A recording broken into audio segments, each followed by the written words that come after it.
We have the most important story in the world. We have the most important message, and communicating well really counts. So I really enjoy the chance to talk to churches about how we can do our job more effectively to get our really important message out there and get people involved in the life of our church. So thank you for joining me today. You should have a packet of slides so you can follow along and take notes if you want. Yours has bigger pictures on that. And there's a couple of other handouts that I'll talk about as we go.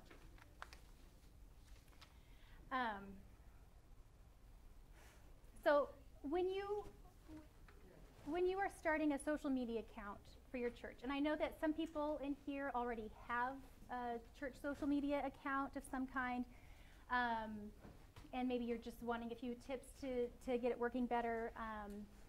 Maybe you have Facebook yourself, or maybe you don't. So we're starting from a very beginner's perspective, but as we go, I hope that I'll be able to provide some tips and tools to help you to get that started in a better way. So the very first thing you need to decide when you open a social media account is, why are we doing this?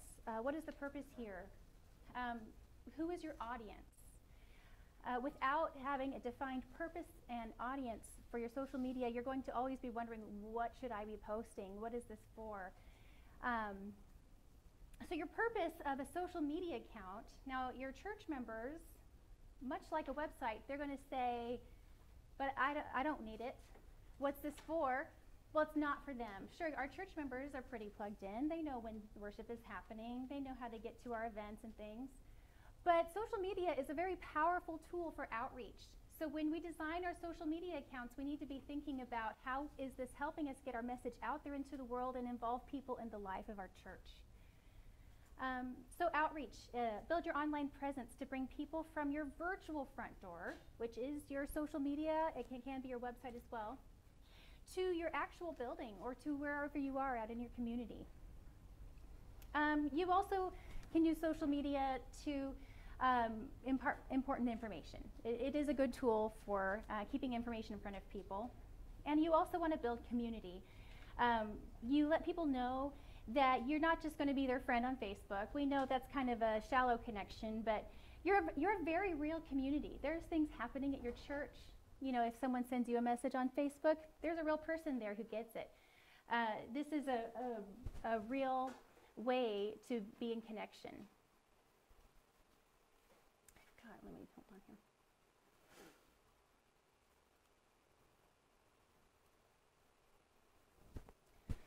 I've got a weird view here. Hold on.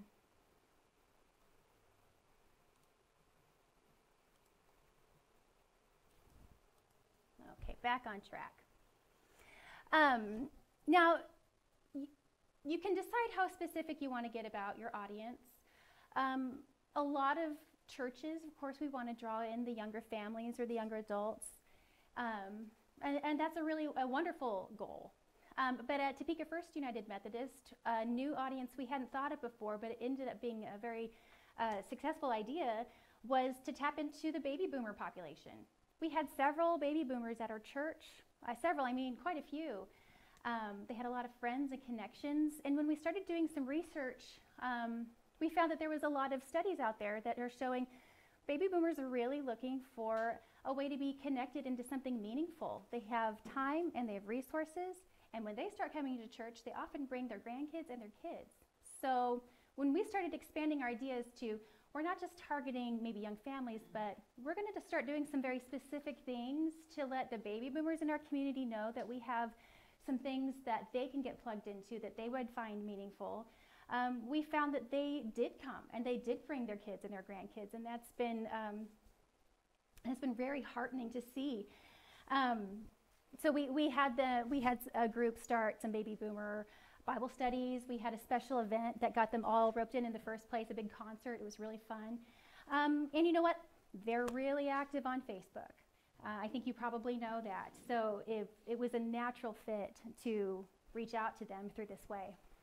So it's just, the idea here is that there may be certain populations that you haven't thought of before, but when you think about your community and who's around you, it might make a lot of sense to open up your idea of who you're drawing in. And your main audience, is the people in your area who don't yet know your church. Your members will have a little fun with your Facebook page, but its primary purpose is not them. So when you decide to have a social media account, you're going to want to decide what platform or platforms you're going to use. Facebook is what we're going to focus the most on in this workshop, but I also do a lot on Instagram and Twitter. And if you have questions about those platforms as we go, please talk to me about that. I'm very open to that. But we're going to focus on Facebook because it's already got the largest audience. The people you're reaching out to mostly already use it. The content is shareable, so that gives your content a lot more life. You can have events on Facebook. That's a good way to get the word out about your back-to-school parties, your Christmas Eve worship services. The one caveat I would say about events is that I don't think it's a very accurate way to get numbers of RSVPs. Some people will RSVP and won't come, and some of them won't RSVP and they will come. But what an event does is reminds them that this thing is coming up and that they might want to be plugged into it. So that's a definite edge that Facebook has over other platforms at this point. You can have groups on Facebook where people can get the more general information from your church Facebook page, but then you can have a subgroup within the page, and that's where they're having conversations and learning about things that are, or maybe talking about things that are maybe not things you want on your front doorstep, but things that are going on inside. And then you can have targeted advertising. Other platforms have this, but Facebook, since it has the largest audience, you might find the most success there.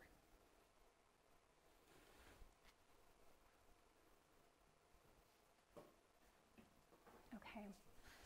Now, in addition to Facebook, there is Twitter, and I'm just going to give a quick overview. A lot of people know what these things are, but in case you don't, Twitter, you have 280 characters. They're just bytes of information and conversation.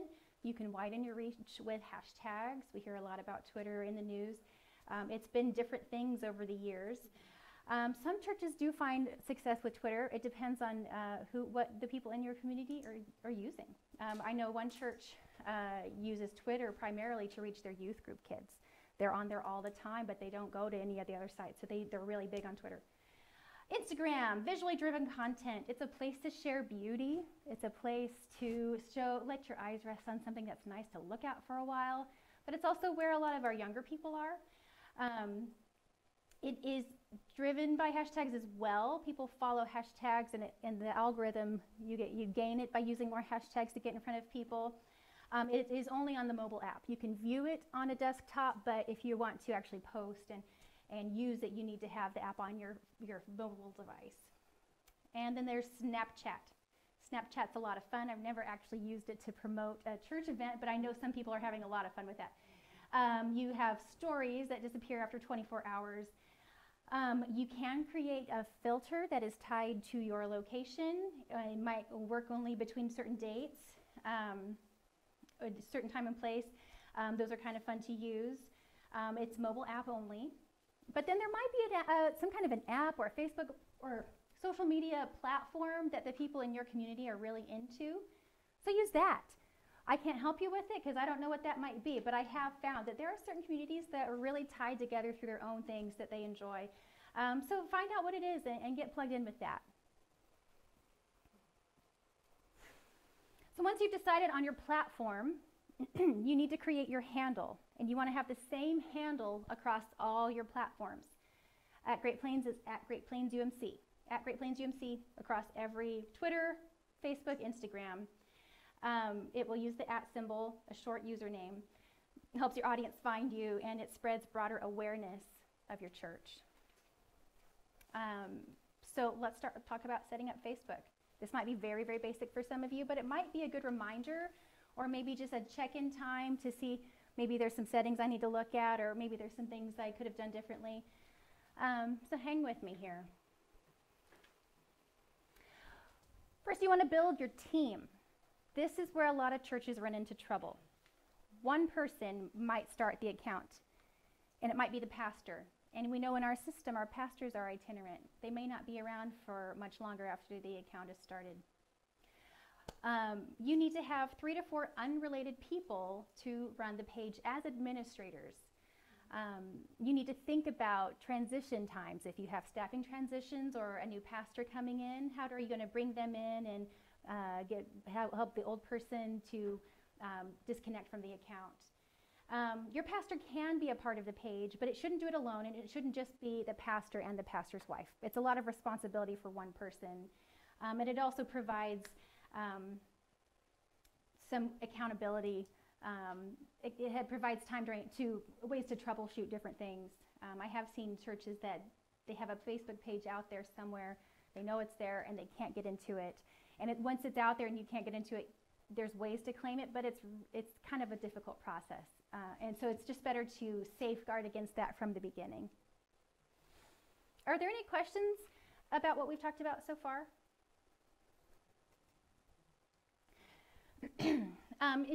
Once you form your team, plan to get together regularly, talk about how things are going, and maybe some ideas for what you want to do next. Just stay in touch. So next, you want to create a profile picture. This needs to be immediately recognizable as your church. If you have a logo, that's a good place to use one. If you don't have a logo, but you want to use the cross and flame, I'll show you some software later where you can make your own. That'll work really well. Avoid using pictures that don't scale very well or don't look like your church to non-members, or don't make sense. And remember, it's going to be in a very, very small box. I see a lot of churches, they use the pictures they have, and I really understand that. We start with what we have. But when I do a search for a church and I see all the different churches in their town come up, everyone's using a stained glass window. Well, I don't know which church I'm looking at, if they're all from the same town. But we love our stained glass windows, and they're beautiful. We think we want to put a nice picture out there. I would say, let's do something else for your profile picture. Something that when they scroll through, they know that that's you. Make it very clear who your audience is talking to. Also, it needs to look complete as a square and a circle. And I will show you how to help that happen later on as well, because it will be cropped into a circle. And it just looks a lot tidier, a lot more professional if you have it in a way that looks complete both ways. So once you've got that all started, you need a cover photo or a video. Now this is something that can be changed regularly. Your profile picture might stay the same for a while so that you can build that awareness. But this is a good place to show what it's like to be at your church. Smiling faces are good, activities. If you use your building, that's okay, but it's better if you have people at your building having fun. You can use seasonal sermon graphics. You can make a slideshow to be your cover photo. You need to make sure, though, that once you get it loaded, it looks right on your desktop and a mobile device. It will crop it differently if you're looking at your phone or on a desktop. So you want to make sure that you've planned it so that it will look fine both ways. And when you upload it, it will kind of give you an idea of what that's going to look like. And the guidelines for dimensions on photos do seem to change every year. You might need to crop to make it fit. And just check those dimensions. Facebook Help, if you just look for dimensions, it'll pop up the new numbers you need to know. Okay, this is an area that's really confusing, I think, for a lot of people, especially if you've never used a business page before. You don't create one login to a Facebook page. You can't do it. Yes? Did you want to say? Oh, sorry. Stretches. You can't do it. You used to be able to make a personal page that looked like a business and then log into things. Facebook's cracking down on that. It's much, much harder to do that now. So the way Facebook business pages work is that you will log in as yourself, and when you have access to the page, you will have an icon that pops up that allows you to access the business page. So it's not that you have to have one Facebook page with a password that you just give to whoever needs it. You will log in as yourself, and so when you create ads, you're creating them as yourself, even if it's tied to the church account. That will look confusing to some people, but that's just the way it works. It's tied to you, and that provides accountability. That's part of Facebook's way of keeping us, keeping us from being susceptible to spam and being upfront about who's advertising to you, whose page you're looking at, who's working on that page. You can also identify yourself as a team member of that page, and that gives a kind of personal touch. They know who's working on that page. You can choose not to do that if you would like to remain anonymous, but if you want to put yourself out there, I think it's beneficial. So if you do have a people page that has been grandfathered in, somehow hasn't been filtered out, I'm going to recommend you go ahead and give yourself a new business page. You do not own your Facebook page. If Facebook collapses one day, your page is gone. I mean, that's when you own your website, but Facebook controls Facebook. So since they are cracking down on these business accounts posing as people, I would say it is not too far a reach to think they might actually take those pages down. So if you've got one, and I've met several churches who have one, I would say go ahead and make yourself a business page. Does that make sense? And I'll walk you through the steps of making a business page. Some churches have their page already, and it's not a business page, and they want to know, well, what's the difference? So this is what I would say. If you don't have a business page, people have to ask to be your friend. And that's not very accessible. You want to be as open and accessible to your audience as possible. So we don't want them to have to request to be our friend. We want to make it easy for them to connect with us, to check us out before they actually come visit our building. That's what people want to try to do. You can create advertisements. They're pretty targeted, so you are reaching out to a certain maybe demographic within a certain mile range. You can create public events. Your posts can be shared to by anyone to anyone because the privacy settings are different than they would be for a person. It's easier for your audience to find you, and it's set up to serve the needs of a business. You can plug in your business hours, your website, parking information. There's just different things that is available to you because you have a business page. And that you also have analytics, which will show you if your page is working, and I'll talk more about that later. But there's a lot of very helpful tools about having a business page rather than a personal page. Jayna, yes. Question for those of us who are idiots. Sure. No idiots on here. We have two Facebook pages. Okay. A Friends of, and then a Friends of Lecompton United Methodist Church, and then just a Lecompton United Methodist Church page, and had them forever. How do we know if they're a business page or a personal page? Okay, if you have a page, how do you know if it's business or personal? Well, if you go into your... set them up. Sure, right. And a lot of our people will find themselves in that situation where they didn't set up the page, they didn't make the decisions, so they're not really sure where they are. If you log into your page, well, first of all, if it's a personal page, you probably have one email address and one password to get into it that's probably been shared among people. Another thing is if you look at it, and does it give you an option to provide business hours? Do you have a tab that says Insights? Those are things that are only provided for business pages. And if you have those things, you probably already have a business page. Also, a personal account will ask you for things like the year you graduated from high school. And I've seen some churches fill that out. It doesn't make sense. But so your personal account will ask for different information than your business page. So that was a good question, though.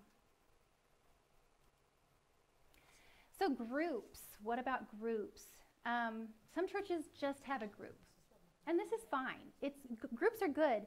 And recently, within the last year, Facebook's algorithm, the way their computers choose what information pops up in front of you, they're prioritizing the personal connections, and groups are considered a more personal connection than a business page.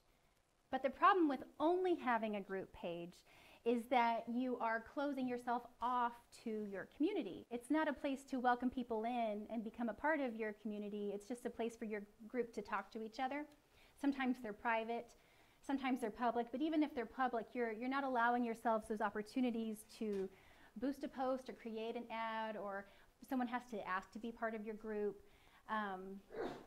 So what you need to do, if you have a group page on Facebook, and that's for the insider stuff, you can set up a business page and then loop that group page into it, so it becomes a part of your Facebook page. So it's okay that you have it, it's great, but you need to have that business page and make the group a part of it. And then you can have all kinds of groups. You can have groups for your ministry areas, like youth ministry, children's ministry. You can have a group for your volunteers. Maybe a volunteer needs group, because maybe you need to ask for volunteers from time to time, but that's maybe not the thing you want to put at your front door. You know, think of your Facebook page as your front door. This is stuff that might be going on inside the doors. So that's where you'd say, hey, we are short on volunteers for Wednesday night dinners. Who's available? That might go in a volunteer source group. You can have a private group for your staff members, or maybe a small group wants to be a subgroup of your page, and that's where they connect. There's a lot of different good uses for groups. And Facebook is starting to reward groups in putting information in front of people. Reward in that they will see that information first. So you will see information from friends and family on Facebook, and then beyond that, groups is probably about the next thing that they'll put in your priority. Business pages, they're naturally showing up in our feeds. The idea is that they're naturally showing up in our feeds less and less. Yeah, because you can choose. Right, you can choose, but they want those personal connections to be prioritized. If you've heard about the Facebook algorithm, it's changing all the time, and it's not always very transparent about what it's doing. But that's one way you can make sure your information is a little bit more of a priority. So we're going to get technical for a minute here, setting up your page. And we're just going to go through a few steps here. You need to appoint, somebody has to create it. So you're going to have several people on your team, but decide. Sometimes we get so bogged down and are we going to do this or not? We need to actually designate someone to get it started. So you got to appoint it, pick out who's going to do it.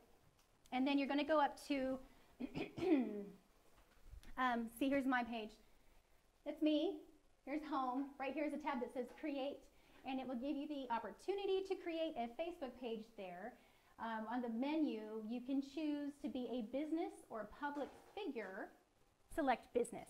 We do have pastors who will do a public figure page for themselves because maybe they want to connect with their members as a pastor, but they want to have their personal account for their family. And that's fine, but for your church, you want to have a business page. Can you change a page that is public to business without, how do you do it? Do you have is it a group or is it a page? It's a group. You will, if you have a group and you are the administrator of your Facebook page, you can, there are steps you can take within the settings to make that group part of the page. And so that's what you'll need to do with that group. So this is really a group? That appears to me to be a group. Yeah, that's a public group. So that can become a part of your page. You can't change a personal page into a business page. You have to start fresh, but groups can be absorbed in. And then since you've already got your profile picture picked out and you've got your cover picture all ready to go ahead and upload those. Then there's settings. There's all kinds of settings. In the top right corner, you're going to click Settings. I know this is very nitty-gritty, but it can be very helpful just to have this to refer back to. This is the steps you'll go to. Settings, Page Info, and this is where I want you to complete every possible field. I see a lot of churches who assume that their members, since their members know who they are, that they don't fill out all the information. Be sure you fill out all information you have. If you have a phone number, include that.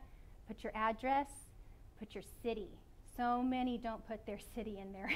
And there's a lot of churches with the same names, a lot of towns with the same names. Just keep in mind that this is a worldwide social network. So it's not going to be clear to everyone who sees your Facebook page where it is. I see a lot of Facebook pages that are just First United Methodist Church, and nobody knows. There's so many of those. Actually, there's a funny story a pastor was telling me. He used to be a pastor of a church nearby, and they had some visitors come, and they came to his office. They said, I tried to come to church on Sunday, but you were closed. We missed it. Oh, I'm sorry. And they said, well, it happened again. Okay. And he said, and it happened again, and he finally said, so where are you getting this information? Well, your Facebook page. We don't have a Facebook page. They had found a town with the same name in another state, and they had gotten pulled. It didn't say what state it was, it just said the town name. So they thought that this was First United Methodist of this particular town. They went at their worship times, which were completely different from the church they were trying to go to, and they were missing worship every time and getting pretty frustrated about it. And he said, oh my goodness. So they did end up making their own Facebook page with all the complete information, and the happy ending to this story is that this couple really did get plugged into the church. They had a good laugh about it, and they became members who were very active. But it just goes to show you, it can be very confusing when you're looking for a church on Facebook. So if you're filling out all the appropriate information, it's going to make it a lot easier for people to find you and get plugged in. Another comment there with the hours is, ours used to, on the hours we just had the office hour time. Mm-hmm. That's what I think when I think of hours. And somebody pointed out that that showed them that you were closed on Sunday. Ah. So we added office hours to have Sunday worship times too. Yes. It looked weird that we were closed on Sunday. That's a good comment. You do, we want to include Sunday mornings in your office hours. There's an About section that you can fill out, and it will allow you there to put in your worship times and maybe say something a little bit more specific. They're kind of limiting now how much information you can put in your settings, but you can still put in information like that. But that is a good comment. Let people know you're open on Sundays. So just avoid some of those mistakes. Then you can go into your page and add administrators. You can kind of see it here. On this side, so you go to settings on that tab on the top corner, and then here's a lot of settings here. You've got page roles is what you're looking for. So it will default to adding people as an editor, which gives them a lot of access to your page, but not a lot. I mean, not everything. But it's okay. Go ahead and add 3 to 4 administrators. Give people access to the page that you trust, and that will make everyone's life a lot easier. So you can search for their name in that box, and it will send them an invitation. They'll accept their role on the page. And you can keep coming back to that when you want to take rights away from someone if they move away, or add more people to it who need access to the page. And it will ask you for your password, just so you know, your personal one. There's a lot of other settings. Oh, and there's a new, I'm going to go back just a bit, just to this one. There is a new, no, I'll tell you later. So there's other settings. You can change settings for profanity. Do you want visitors to be able to post on your page or not? You can choose. You don't have to choose all these types of things right away, but know that they are there in case you want to make adjustments later on. But that contact information, office hours, those are really important to go ahead and fill out. Just familiarize yourself with what your page is capable of. Also, you can set messaging settings. A lot of people expect customer service through Facebook now. And as you know, Facebook is on all the time, but you don't want to be answering those messages all the time. So talk to your team about who's going to respond to messages and when, and you can set up away messages so that you will answer live during certain times, and if you're not there during certain times, a message will say, hey, thanks for contacting us, these are our hours, or you can adjust what it says, or we will talk to you we'll respond as soon as we can. You can adjust what it says and the times that people can contact you. Facebook, customer service really is an expectation these days, so you don't want to ignore that. People will try to reach out to you because they feel more comfortable reaching out over social media platform than calling these days. An example from my own life, I've got a friend who works for Blue Cross Blue Shield, and she does their Facebook, and she's the one who, if you contact Blue Cross Blue Shield of Kansas on Facebook and ask a question, she's the one who's going to answer. So those away messages are really valuable to her, but that's where they get a lot of their customer service. So from my story is one time a drunk driver hit a big pole in my yard, a big wooden light pole. We just heard this crack like thunder. I mean, it shook the house. You look outside and see that somebody has slammed into this light pole. And the electric company came out that night. They propped it up. They said they'd come back and take care of it.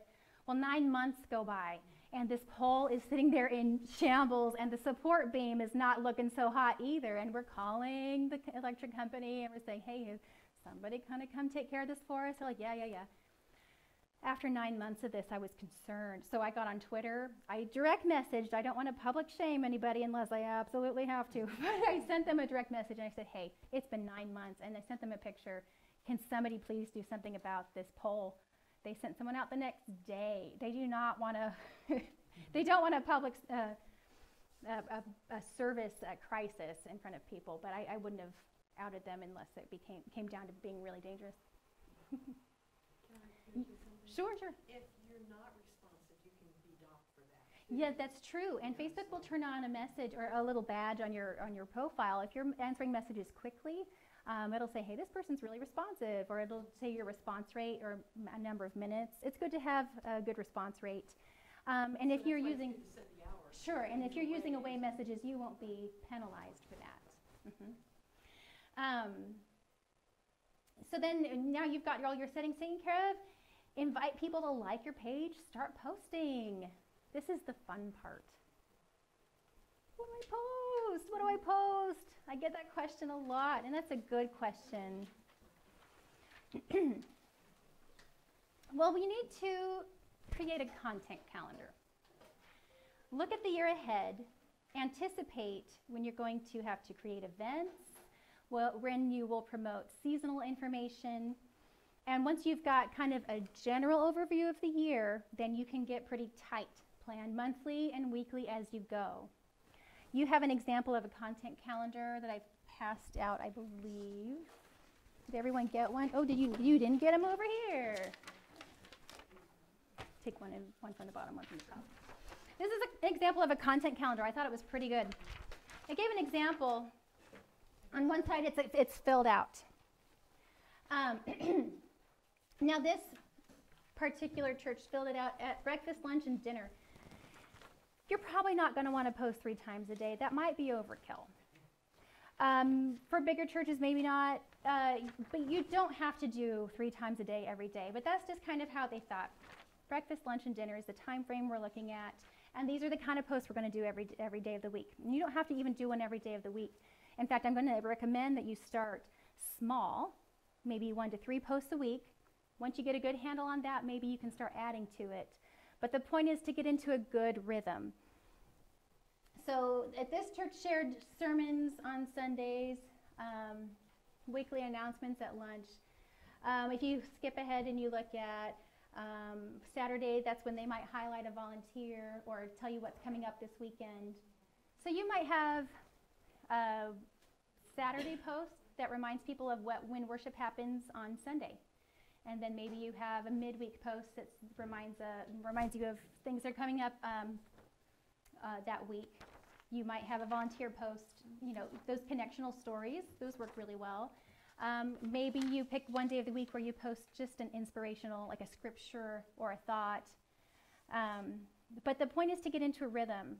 If you post a lot one week and then you don't post anything for a while, that's not going to be good for your traffic. So once people get into the rhythm of your posts, they'll start looking forward to what you have to say, and they'll start looking for it as a source of information. So this is an example. And then on the back, you can draft your own schedule. This was really helpful for me, especially when I was looking ahead to the bigger seasons. Back to school time, we were going to do a big push on social media to invite people. Looking forward to Christmas Eve, all building up to what days of the week. And that helps you not to post too many times and know what you've actually already done.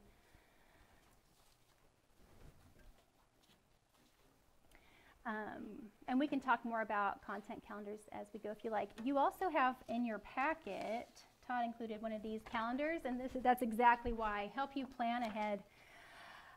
This has the dates of the church,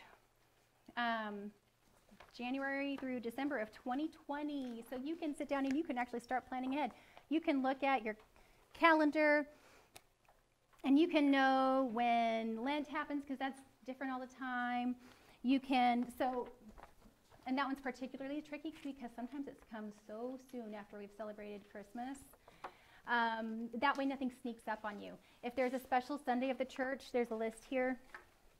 If your church does World Communion Sunday or different kinds of special Sundays, those don't have to sneak up on you. You can know that this is coming and plan how you're going to promote it. You'll probably see a lot more enthusiasm for it if you're planning ahead and anticipating it with your congregation that these things are coming. But the point is, don't let things sneak up on you. Plan ahead. I can't say that enough. Plan ahead. There's a lot of spontaneous fun you can have on social media, but you really want that bedrock of knowing what you're going to post and when. And it does prompt people to keep checking back on your page. So we've talked about the content calendar.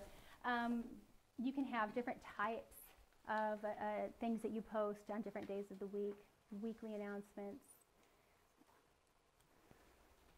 And when you're posting, post for your target audience. It's very tempting for us to post to our own taste. If I like it, I'm going to post it. But you want your post to directly relate to the life of your church, so that might help you focus on what you should actually be putting out there. And you want it to appeal to people other than the people who are, in a broader sense than just the people who are going to your church. What is your church offering that other people need? You can show this through your words, and you can also show this through pictures, pictures of people connecting with each other, sharing a meal together, the kinds of things that you have when you're a member of a church that maybe you don't have if you're not. What would they relate to? What are people around you going through that your church can also tie into? What would you want to see? If you were looking for a new church, what would you want to see? What would appeal to you? Sometimes we post images that we like the way they look. We're sharing something that we've seen and we like it, but really it just looks like our grandmother's Christmas card or something. Something that might not necessarily appeal to lots of people, but since we like it, we have a connection to it, we post it. But really to take a step back and think, does this really have broader appeal than just me? It's a difficult filter, line to walk. You want to avoid inside jokes on your main Facebook page, and you want to avoid using language that might be unfamiliar to non-church members. Again, that's a place where we might use acronyms that are confusing. We might describe something in a way that's really weird for, I don't know, how many times can you say, come be washed by the blood of the Lamb before people get real creeped out? And of course that's something that means a lot to us, but that's imagery that maybe doesn't make a lot of sense if you're not plugged into a church. So just try to put on that lens of someone who's not exposed to this but wants to be. What's going to make sense to them and sound really good? Now this is a helpful tool that the conference offers you, Mission Insight. You can contact your district AA or there's a URL here for the Great Plains website.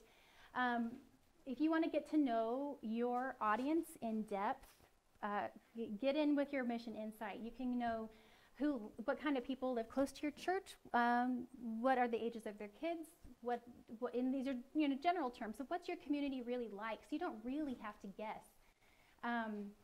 What is the projected population of your neighborhood in 5 years? So it helps you to really know who you are really reaching out to, what really might appeal to them, if you know who they are a little bit better. So there's just a little plug for Mission Insight there.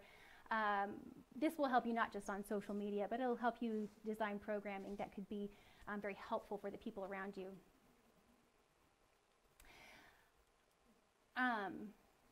Now, there is a new tool on Facebook. There's a new tab. I just learned about it a couple weeks ago.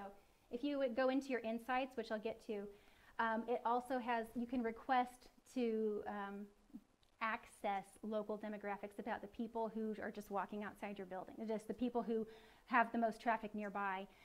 That's a new tab in your settings that you can access. So it does matter that you know who you're talking to. So in a successful Facebook post, now do we need to back up? Do we want to talk about anything I just mentioned? Okay. Well, let's talk about a successful Facebook post. Of course, videos are going to grab the most attention. That might be the most intimidating for us to try to do. But you can make a video with your phone. There's a lot of free apps you can use to make it look really fun. But images are also really good. Images grab attention. You want to pay attention to the time of day that people are accessing Facebook. It's usually around 6 to 9 p.m., but your Facebook Insights will show you what time your audience members are on Facebook the most. And if you are releasing it at a time of peak traffic, you'll get a lot more traction with your posts. A lot more people will be able to see it. Keep it brief. You know, don't bog it down with too many characters. We kind of, at the conference office, our purpose on Facebook is a little different than yours will be, so we do tend to get kind of wordy. But we know that people have kind of a short attention span, or they have a lot to look at and a lot to scroll through, and so keep it brief for them. And make it useful and entertaining. Not everything we post is going to be absolutely entertaining, but at least it could be useful. You're recommending half the size of a tweet? Yeah, tweets are really small. Tweets are, well, 280 characters now. But yeah, you don't need a whole lot of words. And of course, these I pulled from BuzzSumo, but they're a very credible social media source. But we know people aren't going to give us a whole lot of attention.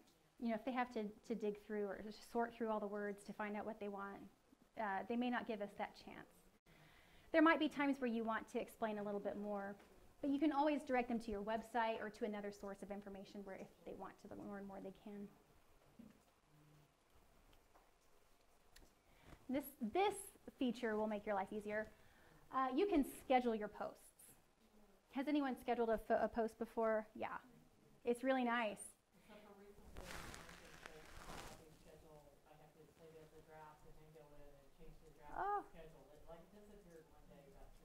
Oh, that's crazy. Have you ever gone into Creative Studio, the tab Creative Studio? No. I just do it from Facebook. Sure. It's been no problem, and I can still get there. It's just a little more stuff. Yeah, and that's irritating, and it shouldn't be that way. I schedule things every single day, and I haven't had that trouble yet, but I know it's different for everybody. But they did open up a new tab, and that's when things started getting glitchy, called Creator Studio. And you can access it from your business page at the top. And that's where you can create posts, and you can schedule posts from there and schedule videos. It usually works pretty well, but I did notice once they created that service, some of the other things got a little glitchy, and I think they are working on it. What's the benefit of using that versus just doing a regular post? It keeps a library of your content, so you can go back and look at things you've posted before if you want to repost them. You can have a drafts folder that's easier to sort through than, you can sort and search them, which is nice. Where is that? You said that's Creator Studio. It's on your business page. It's under tools. It might be under tools on yours.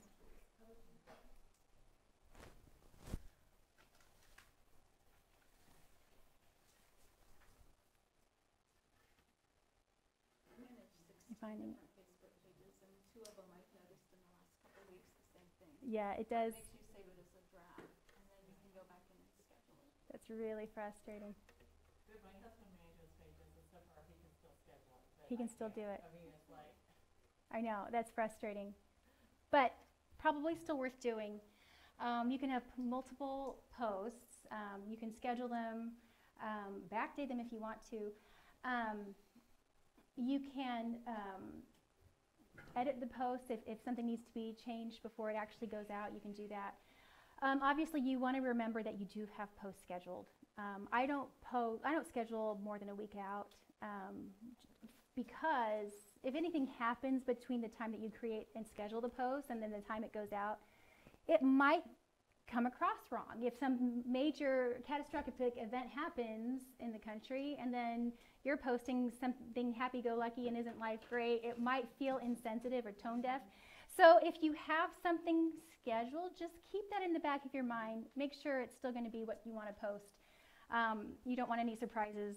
I have talked to other social media managers that's happened to. Overall, it's a really great tool. Now I'm going to get mean here and talk about things you don't want to post, and you're going to be like, why not? That's the fun stuff. I'm going to say don't post viral videos or memes. I've collected a lot of advice about this from church social media managers all over, and they pretty much agree. They can really distract or water down from your own content. You've got your kinds of posts that you're going to put out there. If you're putting out other messages, it might distract, and you might be overloading people with information or images, and it's going to distract from the things you really want them to connect with. Sometimes we share things that have gone viral, but we don't really pay attention to the source of them, or we're not familiar with the source. You could be posting something that is spam. You could be posting something from a page that's posing as one thing, but really it's something else. You don't really know the source of the things. It could look like you're just trying to imitate culture. You know, sometimes churches were on the end of a trend instead of the beginning of a trend, and it could just look like we're trying to stay relevant, and we don't want to try to stay relevant. We just want to be relevant. You could risk posting something unintentionally hurtful. You may not know the full context of it, and it might be offensive or hurtful to somebody. It also gets into some copyright territory. And Facebook has even said this.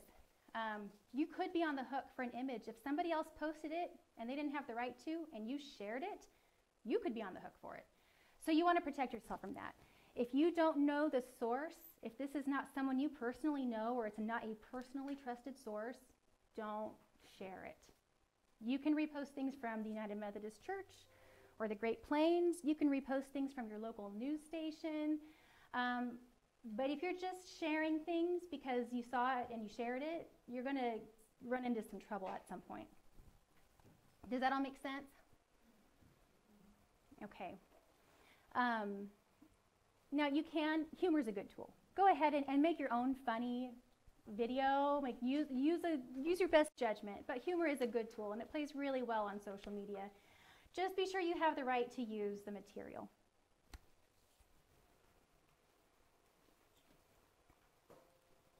Okay, now here's some other things I'm going to ask you not to post. Obviously, we shouldn't be doing political endorsements in our churches. Personal opinions. You know, people are running our Facebook pages. It can be really tempting to post something that we think and we think everybody else thinks, but check yourself. Controversial content. There might be topics, especially current events topics, that maybe you want to talk about with your church, but maybe your front door is not the place to have those conversations.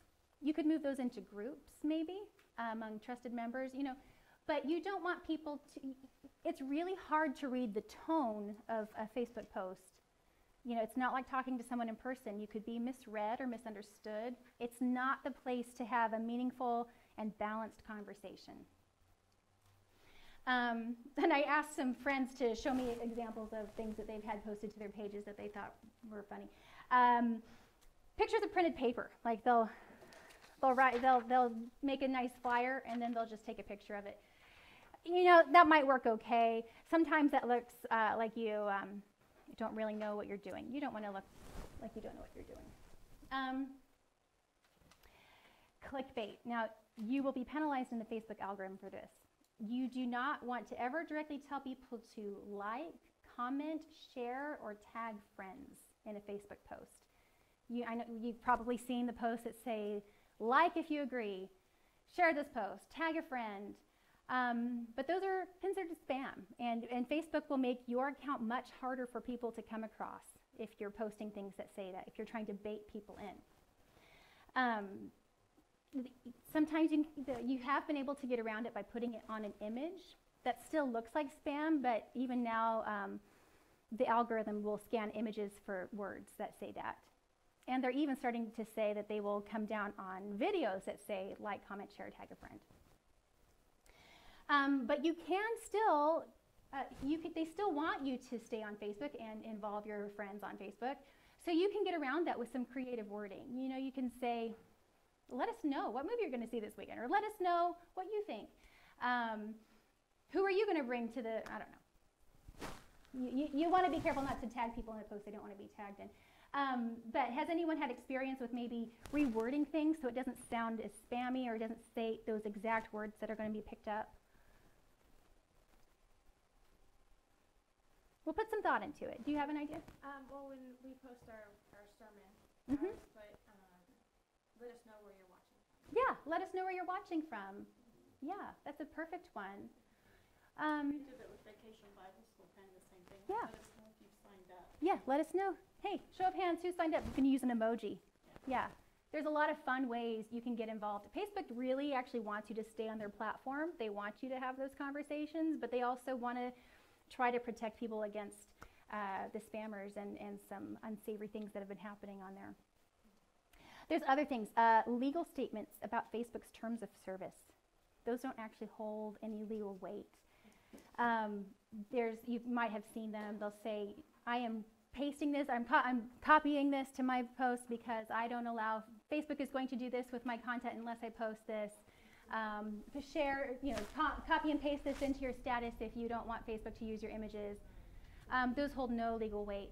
And in fact, though people are using those to target people who might be susceptible to false advertising and spam, fake news. They're targeting people who are vulnerable by spreading those messages. So definitely don't be a part of spreading any kind of fake legal statement. There are legal statements when you sign up for your Facebook account. Otherwise, anything you see going around out there is not real.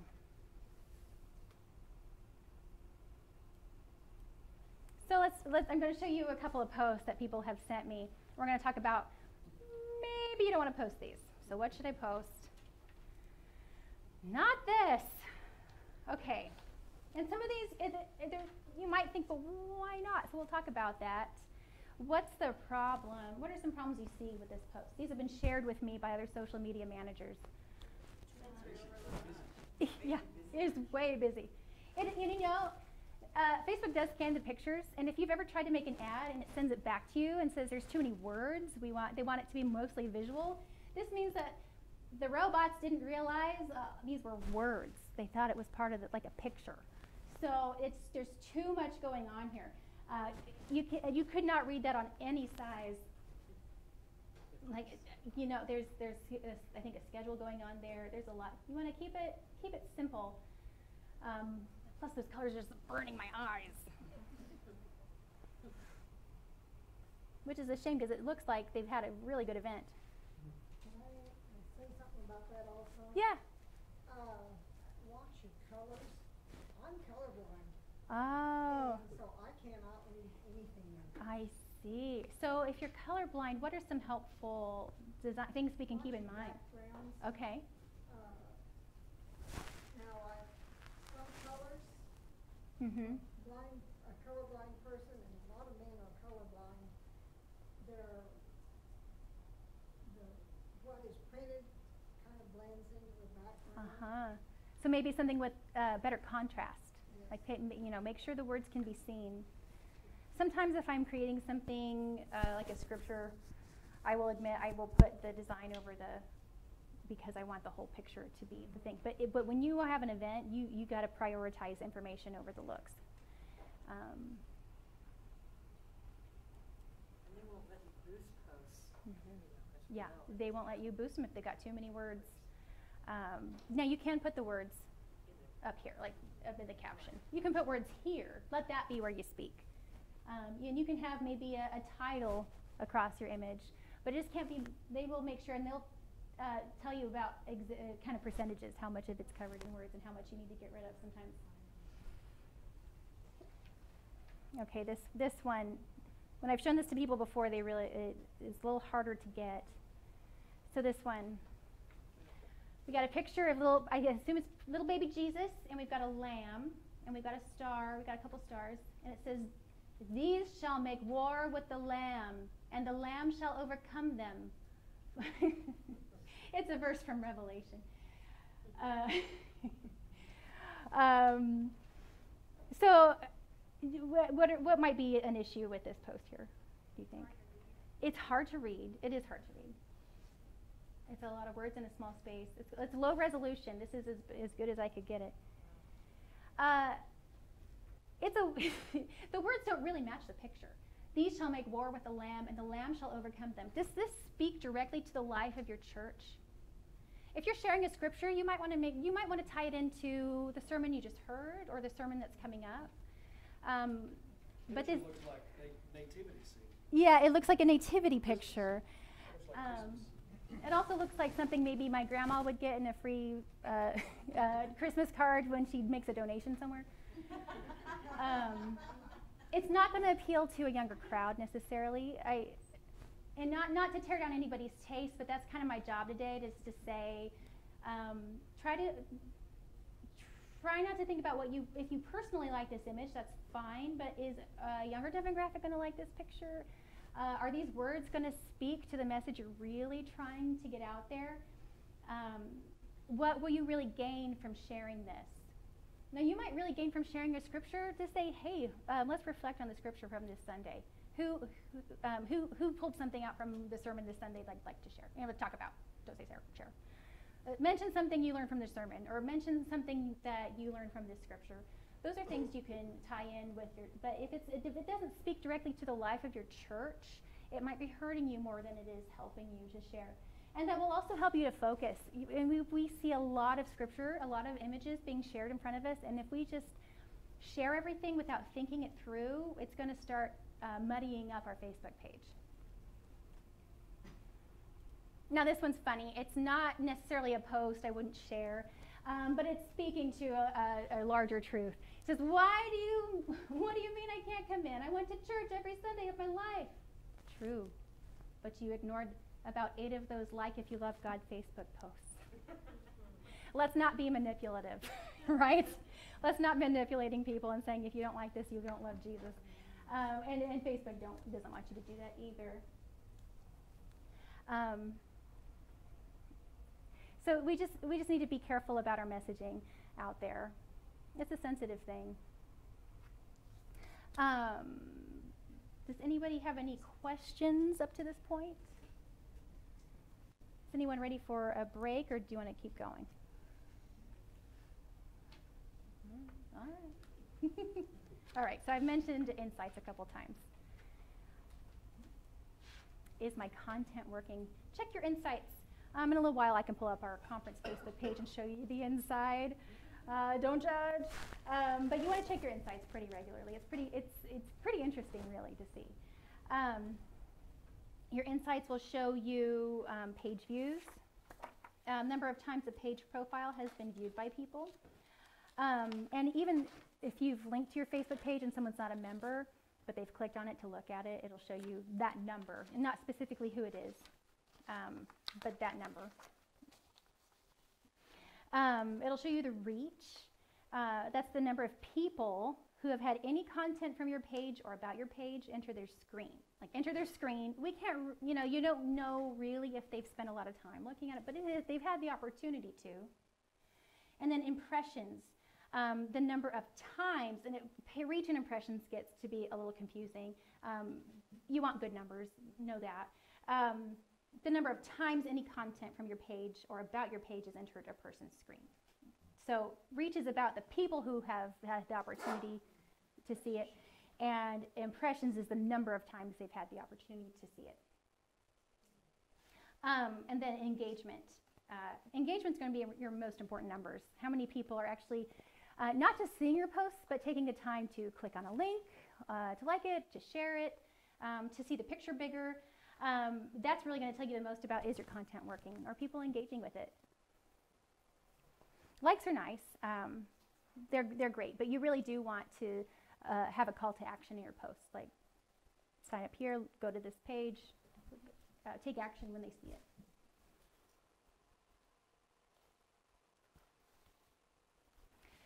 There are ways to make your content go farther. So when you make a post, to the people who like your page will see it. Maybe people who know them will see it. But if you want it to go a little bit farther, you can boost. Has anyone had any success boosting a post in here? Yeah, a little bit. You did for VBS, and so what did you do? Can you tell us about your boost? Actually Todd. Todd did it. Okay. He had like a credit, Yeah. so he just took something. Oh off yeah, the page. yeah. Facebook will give you some money credit every once in a while, because they do want you to try these tools out.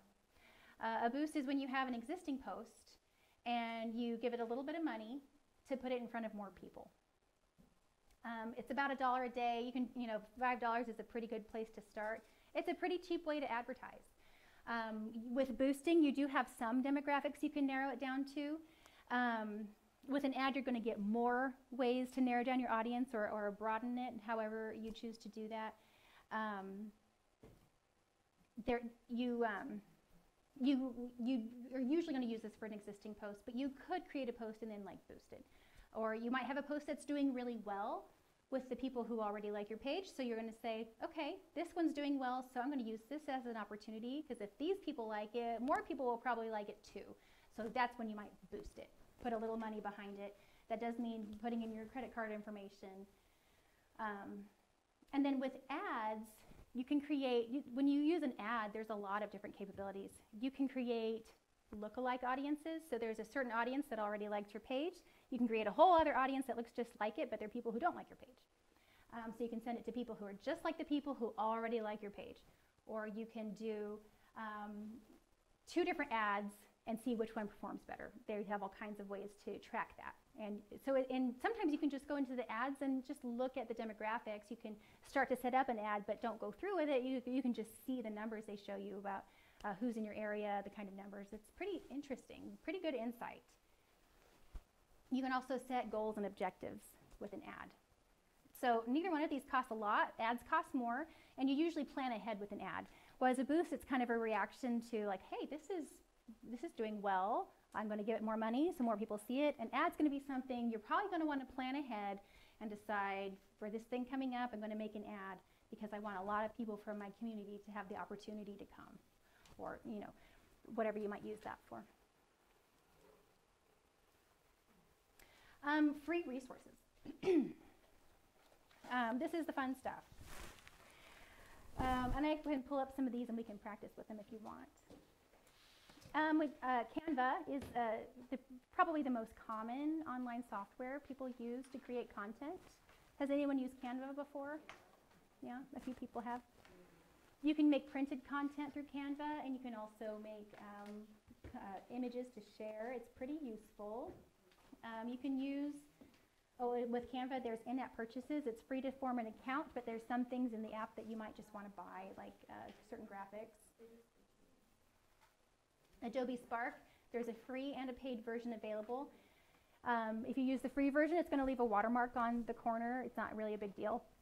But if you have Adobe Creative Cloud, it comes with that, or you can pay for certain things. Photoshop Express is a free version of Photoshop that you access on your mobile device.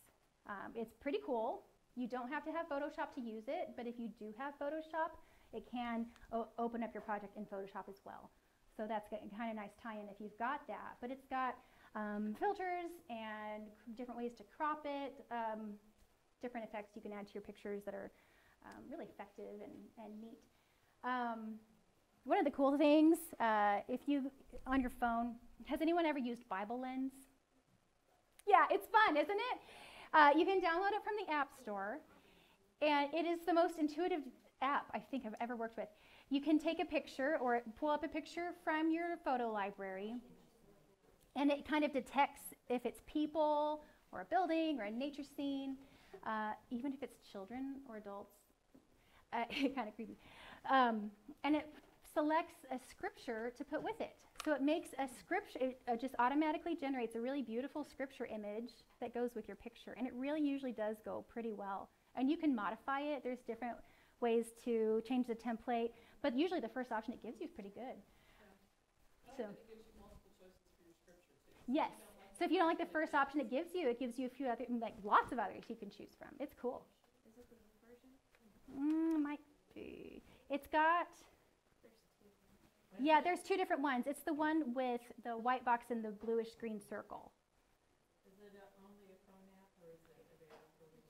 As far as I know, it's only phone. You got it on your iPad? Yeah, I just don't think it's desktop because it ties in with your phone camera. But it's pretty cool. Like I've got a picture of a road, and it put your word is a lamp into my feet and a light on my path. Pretty cool. Like it knew, it amazes me. It knew it was a road. So that's one you can have a lot of fun with. Okay. Free photos. you want to be careful where you get your photos. If you were in the website workshop, we talked about this a bit. You want to cite your source if you're using a photo that you didn't take. You don't just want to Google image search and just use pictures you see. You may not have the right to use those pictures. And copyright trolls really is what they are. But they are looking for churches who violated these laws. You can't just use any picture you find online. But the good news is there's a lot of free photos out there. The Great Plains Conference provides some. If you go to our Flickr account, there's an album called Scenes from the Great Plains that we contribute to when we travel across the plains, and we really love the Great Plains, so we stop and take pictures, and we'll put them in this album, and you can use those pictures. And if you have really beautiful pictures of the Great Plains, you can send them to us, and we'll use them. I'm needing more pictures because I've used these a lot. But it's a good way to get some pictures that you have the rights to use. There's also really good pictures of the Holy Land in there in a different album, but within our Flickr account. And then I've also listed a few other sources on here where you can get some free images. Has anyone used Lightstock before? I used it at the local church, but not so much as the conference. You can sign up for an account, and they will send you their choice, but they will send you a free photo and a free graphic every week that you can download and keep. And it's usually a good image, and one that you can keep and use however many times you want. But then you do have the opportunity to sign up for a plan. It's pretty reasonable. I used it a lot at the church. You don't have to do that to get the free pictures, though. But you don't get to choose the free images. But they're seasonal, so they're usually pretty useful. There's other places for freebies. Creative Market is one I like. Every week there's 6 freebies on their website, and it might be fonts or graphics or images, different kinds of backgrounds. You can pay for things. They do have a pretty good selection of different kinds of images or fonts that are as low as $3, or of course you can spend as much money as you want, but that was a good place to get some pretty low cost design tools. But they do have some good freebies every week. And there's Pro Church Media. They've got some good tutorials and graphics. Graphic Burger has some good stuff. Creation Swap is a specifically church site where you can get free images. So those are some resources that you might enjoy. But, we're really busy as church communicators. Maybe you need a few things already made. We have made an album in the Great Plains Flickr account of scripture images that you can download if you want and use those. You can go to the United Methodist Communications Graphics Library, and they've made for just about every holiday and season some graphics you can download and use. You can use as many as you want, and it's free. They also have a good media library. The United Methodist Media Library has thousands of pictures that they've taken all over the world. You have to sign up for an account, but it's free, and you can download those pictures. You can search by keyword. They're maybe not as exciting as some of the other sites, but there's some pretty good ones there that I've been using. Then there's some other, if you you heard of lifechurch.tv? They have a lot of resources out there for churches to use. It's called open.life.church. And there's a couple other things. We're really cooking along. Last time I did this workshop, it took us 3 hours just to get this far. Okay. So any questions or discussion, or do you have something from your own social media experience that you want to talk about or get ideas about? Yes? So we manage a page that says Elida, Upper Cooperative Parish. Okay. But that's not a business page. So can I have the same title, business page-wise? Yes. I believe you can, because there are different types of pages. You might want to once you get the other one up and running, you might want to shut down the other one. Now that's a good point too. Sometimes parishes or churches who share one pastor, they will have one Facebook page, and then they'll break it down to having different groups for each congregation. Like I helped St. Mary's set up one earlier this year, and it seems to be going pretty well. They have one page where all the general church information goes, because they have one pastor. The churches are all pretty small, and it would be a lot for them to keep up with different pages. But then they share VBS. There's plenty of things they do all together. So that general church information would go on the main page, and then within the groups they talk about specific things that are going on in their own smaller congregation. So that's one idea. I've seen parishes do things differently. That's just one example. But it's a good way to use groups and pages.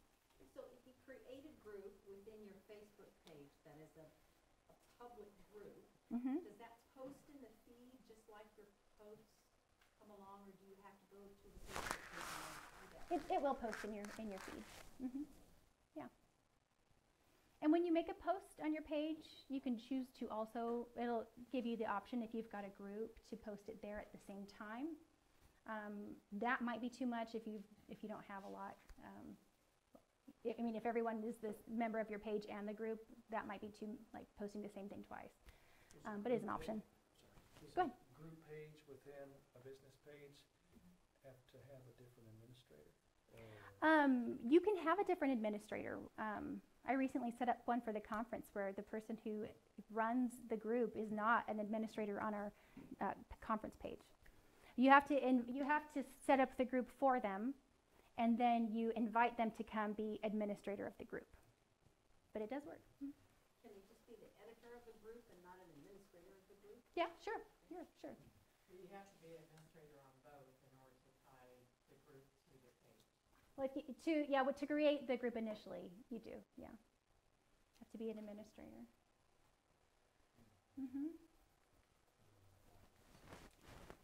Yeah. So Bible Lens only works when you give them your photos. Okay. You have to give them your photos. Right. And they will approve or something. Right. I didn't know. Yes, I could take a picture of you all right now and load it up there, and it would blow our minds. Maybe not, but it's pretty cool. I have a question on the ready-made content and, trying to be legal and not just go out and grab images.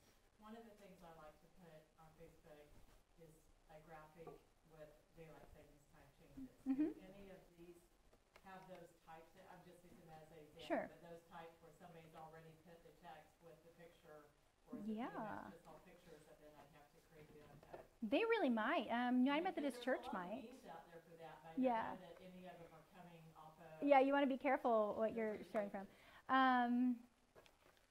You can make one yourself, but I'd be careful sharing it just in case anyone ever did want to pursue it, just to protect yourself. I don't know specifically if, my best guess would be that UMCOM has one, but some of those other ready-made content sites might have them too. I mean, it has become the church's job to remind people that it's daily savings time. It just really is. So I would not be surprised at all to see that other people have done that. Yeah, it's one of those things. Okay, because it happens on Sunday. Talking about legalities, we've just run into something here recently as far as the youth group goes. We have sent to parents a checkoff to use their child's image on all of our media. And up until now, everyone has said, okie doke. We have one now who has said no. Okay. So when we're taking a picture of our youth group and this person is in that picture, what do we do? It's true. Can you pixelation or what? Is there any? I've Put seen. this out to the group too? Yeah, let's put this out to the group. They now have someone in the youth group who is not allowed to have photos published. I mean, the easiest thing is just don't publish those photos or be Then we have to strategic separate about. this one from the Right, group. and you don't want to separate them from the group when you're taking pictures. Well, we had a family that had foster kids. Oh yeah, So we that just happens. put a little smiley face over Yes. your face. You could put an emoji, a smiley face over their face. Or you set it up and you put them on the edge and you crop that part of the picture, because then you can use the whole group except that part.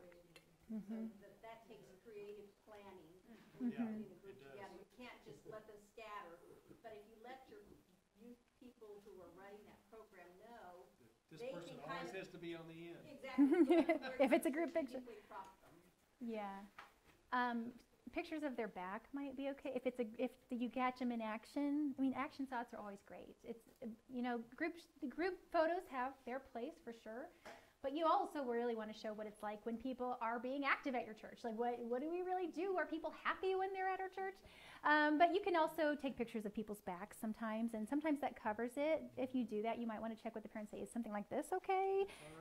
Like we're playing volleyball and they're on the other team, or worshiping and showing people's, sometimes pictures from the back can be really boring, but if you're strategic about it, it can be really interesting and work really well. Any other thoughts about that? That's a really good question. We had a challenge a couple of years ago because at Vacation Bible School we had like one person that had said no, it wasn't a member of the church. So I'm sitting here trying to post VBS pictures, and I don't know what this kid looks like that I'm not supposed to post. So it's like, give me a picture of this kid that I can't post a picture of, so I can figure out whether or not they're in the pictures that I'm posting. Yeah. And it was a nightmare trying to figure out who this kid was. I've seen some churches might put a dot on their name tag, like a colored dot on their name tag. If you've got 100 kids in a picture, That's true. It's going to be harder. Well. That's true. I was trying to zoom in on the part they weren't there, but I can't figure out where they were because I didn't know where they were. Might be helpful to have them introduce you to that kid so because you want to honor that for sure.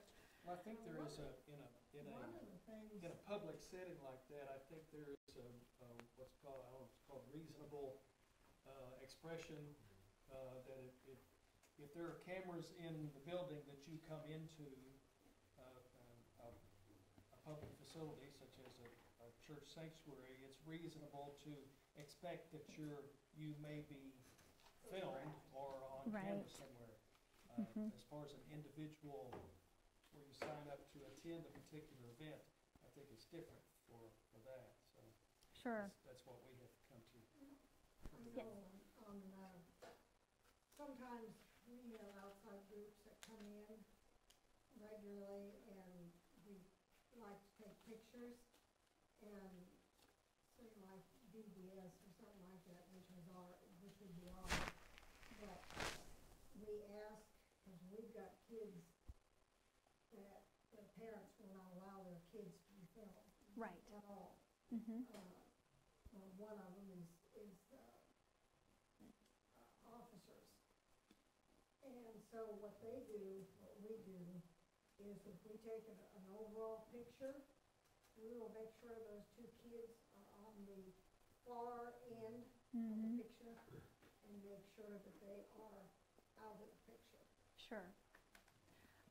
If you do have photo editing software, and there's online versions of just about everything you can use, you probably could pixel out a face if you needed to. My daughter's in foster care. I'm adopting her right now, and so a couple of times we've just gone on and you can edit in Facebook and put like a sticker over it. Yes, that's the easiest probably way to handle that. Yeah, good tip. Yeah, editing right in Facebook. All right. I was going to say that another form of social media we use is YouTube. YouTube. You want to tell us how you use YouTube? Well, we have, our main page, but then we also have playlists for all of our musical performances that we have. Yeah. We had a lot in the last year of special music. Our kids' music and our adult handbells and choir. So we have different playlists that we post. That's a really good idea. Yeah. Has anyone else used YouTube? She was just saying here they have used YouTube a lot. They'll make a playlist of special music or kids doing their skits or handbells things. Christmas program. So they've had some fun. So do you drive that on Facebook, or do you tell people visit our YouTube page? Both. So that gives you, and actually it gives you a lot of content. You can pull those back out and use them again. You can pull that, you can tie it into something new that's going on. Yeah, that's a really good idea. You can create content and recycle it. You can create a graphic. If your pastor had a really great quote on Sunday, you can pull those words out and put it over a picture of your pastor or put it over a picture of something else. There's so many ways you can get good things to share that will entice people to want to learn more about what's going on there. YouTube is a really good tool. Does anyone else have social media they're using that we haven't talked about? Yeah. We do, in Yeah. Twitter because you're finding out that the younger demographic, they no longer use Right. Facebook. Younger people don't use Facebook very much. Yeah. So, and we tag at our high school, our school system, Baser Linwood, they do everything through Twitter. Mhm. Teachers, superintendent, everybody. Yes. So it's easy to tag. Like Yes. if we have kids that participate in music, plays, sports, we can say at so-so, but Sure.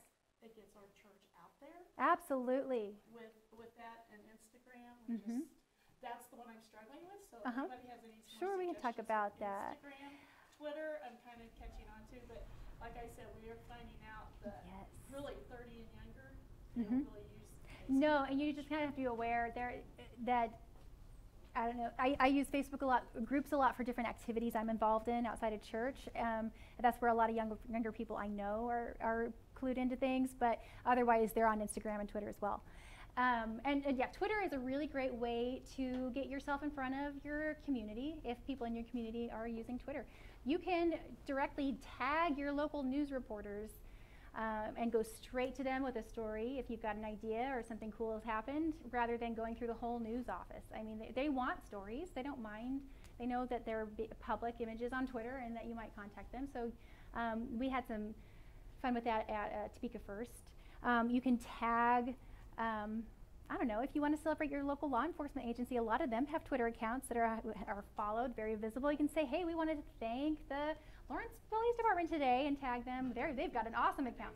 And that's a good way to show that you are plugged into your community, you're involved with what's going on, and people like getting involved with things that are supporting their community. And yeah, a lot of kids are on Twitter. You can create Twitter moments if you're at an event and maybe you're live tweeting, or a lot of people are tweeting about your event. You can create moments. The kids like going back to that and looking through those. You can have hashtags to follow. If your church has a hashtag, make sure you use that every time you tweet. Otherwise, if you can create a hashtag for an event, and everyone who's at that event, ask them to use it. And someone might go, hey, what is this hashtag GPAC19? I got to see what's going on. And no one cares about annual conference except us, but but what if they did? So anyone else using Twitter? Yeah, I think it's great that you're using Twitter. And some churches, sometimes it's just the youth group that's using it. Okay. Well, Instagram's my favorite. I post more on Instagram probably than Facebook. How do you really use Instagram Okay. for positive? Sure. And that is a good point, because when I am using Instagram on behalf of the conference or of a church, I'm often looking to be a light in that space, because there is a lot of positivity out there. Instagram really loves inspiration. People love to find inspirational quotes and beautiful images on Instagram. A lot of it's really empty. And there's also a lot of negative things out there. Actually, it might help if I get into Instagram to show you. And like I said before, how did I do this before?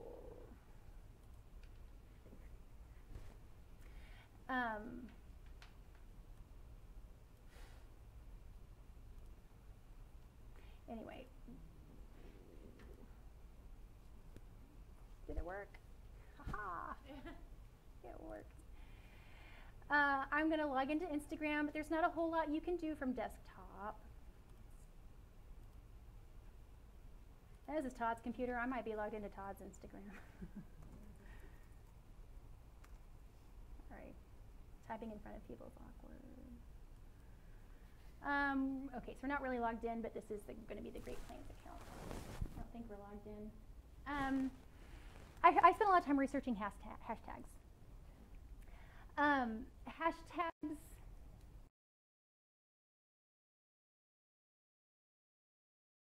but they're kind of the currency on Instagram.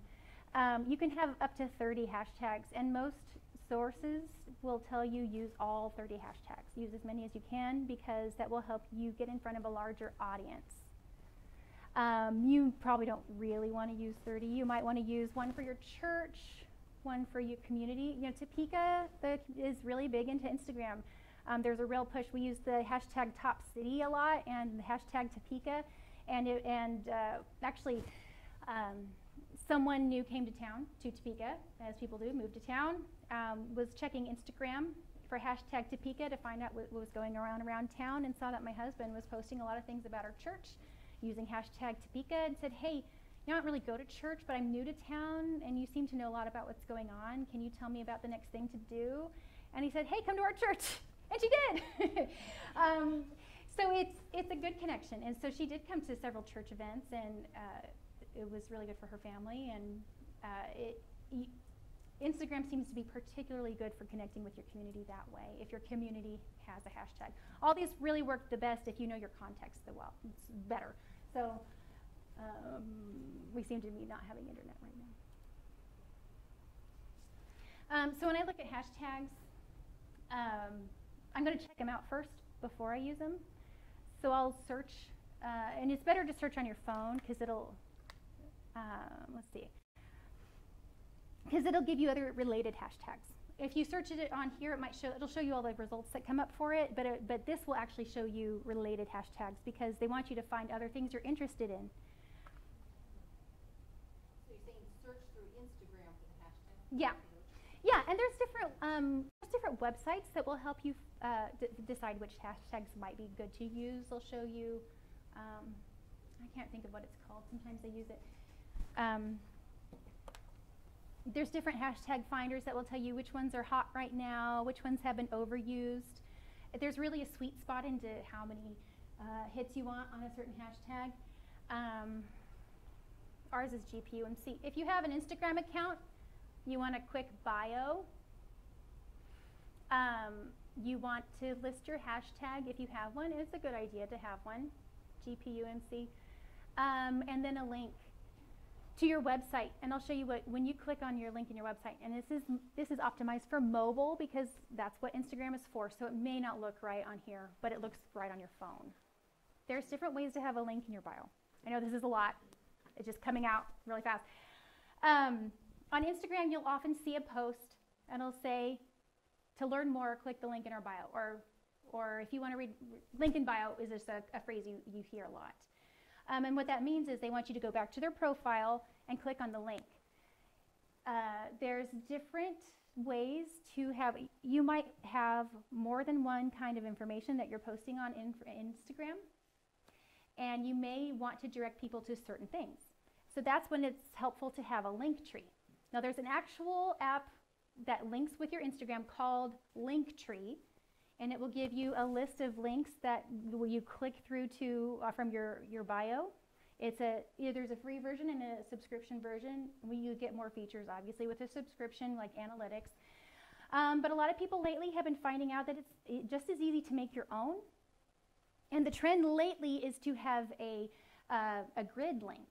So your Instagram is a grid. Sometimes people get really creative. I've tried this a bunch, but it takes a lot of time. And make your whole grid look like one picture. It's cool. It takes a lot of planning and effort.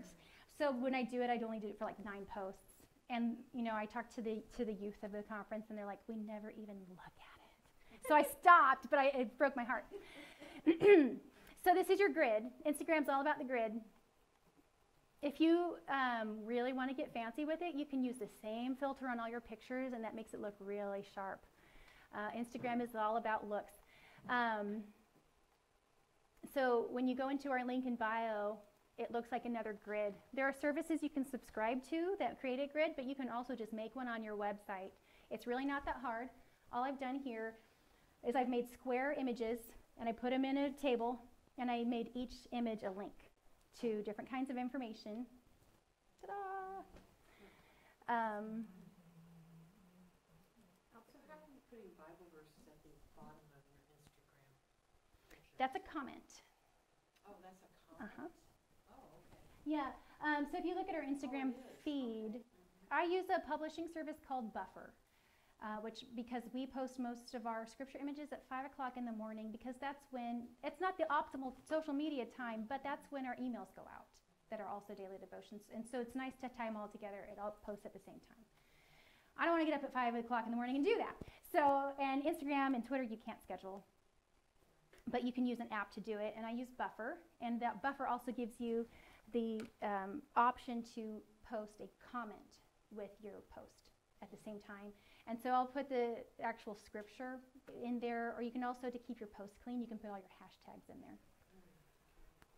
Let's try So it. that ensures that you're the first comment, or the Bible verse is the first comment. Yeah, and and for me, it just gives me more characters.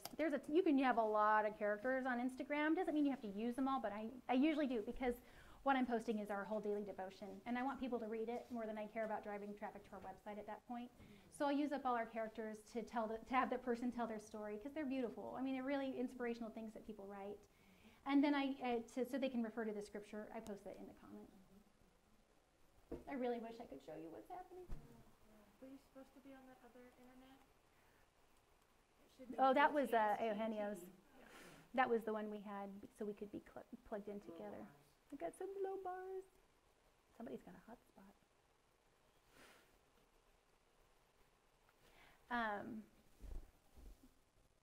So I'll tag it. I'll tag each post GPUMC. We'll tag UMC. You're going to want not all of your hashtags to have like millions and millions of hits, because that might actually hide your post more than it will help you gain in front of people. There it is. So here's our link grid. I'll talk more about that in a minute. If I click here, it'll take you to our daily devotions page. This is prayer practices. This is just the kind of content that I am most often linking to or wanting people to go to in our posts. And sometimes I change it, because this stuff does have a shelf life. It does go back in people's feeds, and you're not going to see it as often. So it's okay to change it sometimes. Find a church is pretty stationary. I've got this disaster response because the Bahamas response recently, I did have it at the top, so it'd be the first thing you saw. But when it became less of a priority in the news, I put it a little bit lower. But it's still there. I'll take it down eventually. So these are the kinds of things. So I'll say, hey, if you want to read more daily inspiration, go to the daily devotions link in bio. If you want more prayer practices, go to link in bio, click prayer life. Our Music Mondays are here. Obviously, we're having a lot of fun with those. I might refer to something in our news stories. Camps, our camps are really active on Instagram. So it's fun you can tag other people. And so if I tag Camp Chippy, they're probably the most active on Instagram. They'll usually share it. They'll usually put it in their story. That gets us a little more traction too. But it's fun to show your connections. It's really helpful. This goes straight to our youth page, but we do have a new youth Instagram launched, but it is run by our CCYM people. So it's just kind of when they have time to post, they do it. But they're doing a good job. So that's what our link in bio looks like. So this is the post from today. I'll show you the tool I used to make this. If you were in website class this morning, it's the same thing. That's a picture Todd took of the Mediterranean Sea on his trip to the Holy Land. And I'll see if I can get the hashtags. I'll show you what I mean.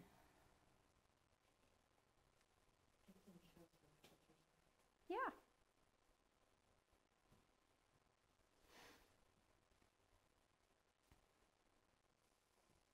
Everything's just running a little slowly today. Okay. There's sometimes I'll find a hashtag. I'll try to not only just tap into the Christian ones, like I might put hashtag daily scripture, but then I'm also going to want to see what kind of idea does this speak to. If it's about stay positive, I mean, good vibes only, that's a kind of a cliched Instagram hashtag, but I'm going to look for other hashtags that are popular, and if it's about the same kind of idea, I'll use that, because I want to be more of a light and add, maybe if our post shows up when someone's looking through that hashtag, it might be a boost for them. For the hashtags, you're looking for something you want to be more specific, or you want to be more general? What's the best? So, I mean, you can say hashtag life. Right, you can say hashtag life, and that's going to be general, and there's probably going to be like millions and millions of those. Right. You want to use A good guideline I heard recently was 2 3-digit hashtags, like in the hundreds, Okay. 2 4-digit, 2 5-digit, 6-digit, 2 and any more than that. If you get too many, it's going to hide you. But also, if you use the right combination, it actually might put you out there farther. It's a game. It feels like a game a lot of the times, and it kind of is. Looks like the internet kicked you out again. This is so fun. It's tired. Because I really want to show you how you can do some of this stuff. But I do really enjoy Instagram because it's a different audience. We're gradually changing over our strategy to add more appeal to young adults. So we've done campus ministry takeovers recently. You can have people take over your Instagram account. That's kind of a cultural thing that's popular. It'll get you a lot of attention. And that you provide the sign-in information to your Instagram to someone you trust. Maybe it's one of your high school kids who's a good leader or a college person, and they have fun with it. They show what's going on. Maybe they're helping you run an event, and they show you all the behind-the-scenes action. They can do it through stories. They can do it through posts. You can do story highlights. Stories are kind of like Snapchat in that they are an image or a video that stays up for 24 hours and disappears. But if you want to keep it forever, you can hide it in one of these things. I'm still kind of exploring how I want the GPUMC to have highlights for different kinds of stories, but we're gradually tailoring that to be more of a culture of call and young adult appeal, because we want the younger people out there to feel like we're tapped into what's important to them, and for them to consider maybe clergy as a career option, or church leadership to be important to them, to show that they are very much a part and very much important to what we do. Well, let's try a different website. It knows I want to go to Spark. I just don't have any connection. Well, if you have a smartphone or a laptop with you, maybe you'll have better luck.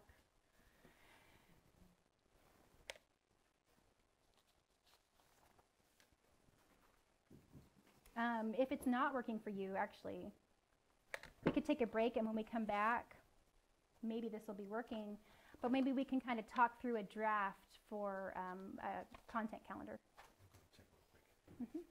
So let's take a break. We work on some technical things. I've Yeah. cut off half of my. Yes, I'll show you actually. While we've got a signal, let's do this. Okay. I don't know if everyone's back yet, but I've got a signal, so I'm going to show you a couple things. Okay. We're going to work fast. Okay, someone just asked me, how do you make your square icon into a circle-friendly image? So we're going to start, I'm going into Spark. You can do this a number of different ways. Any kind of photo editing software or graphic software is fine, but I'm using Spark because it's free and easy. I'm going into make a graphic from scratch.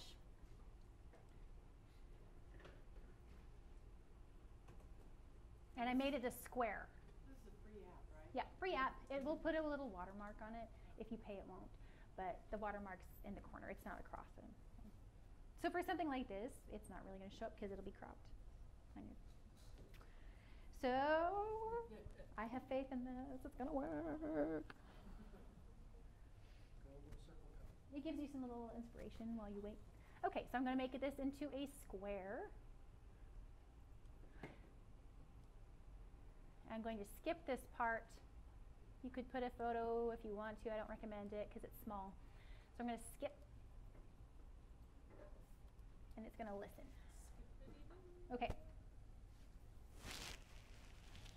So based on your logo, I'm just going to use the cross and flame that I have.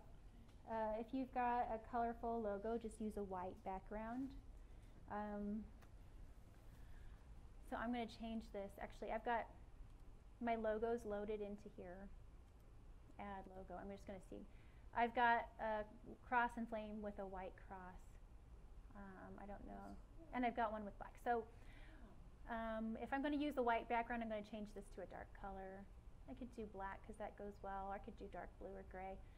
I'm just going to take this out for now because I'm going to put my logo in first. Actually, I'm not going to put my logo in first. I'm going to draw a circle.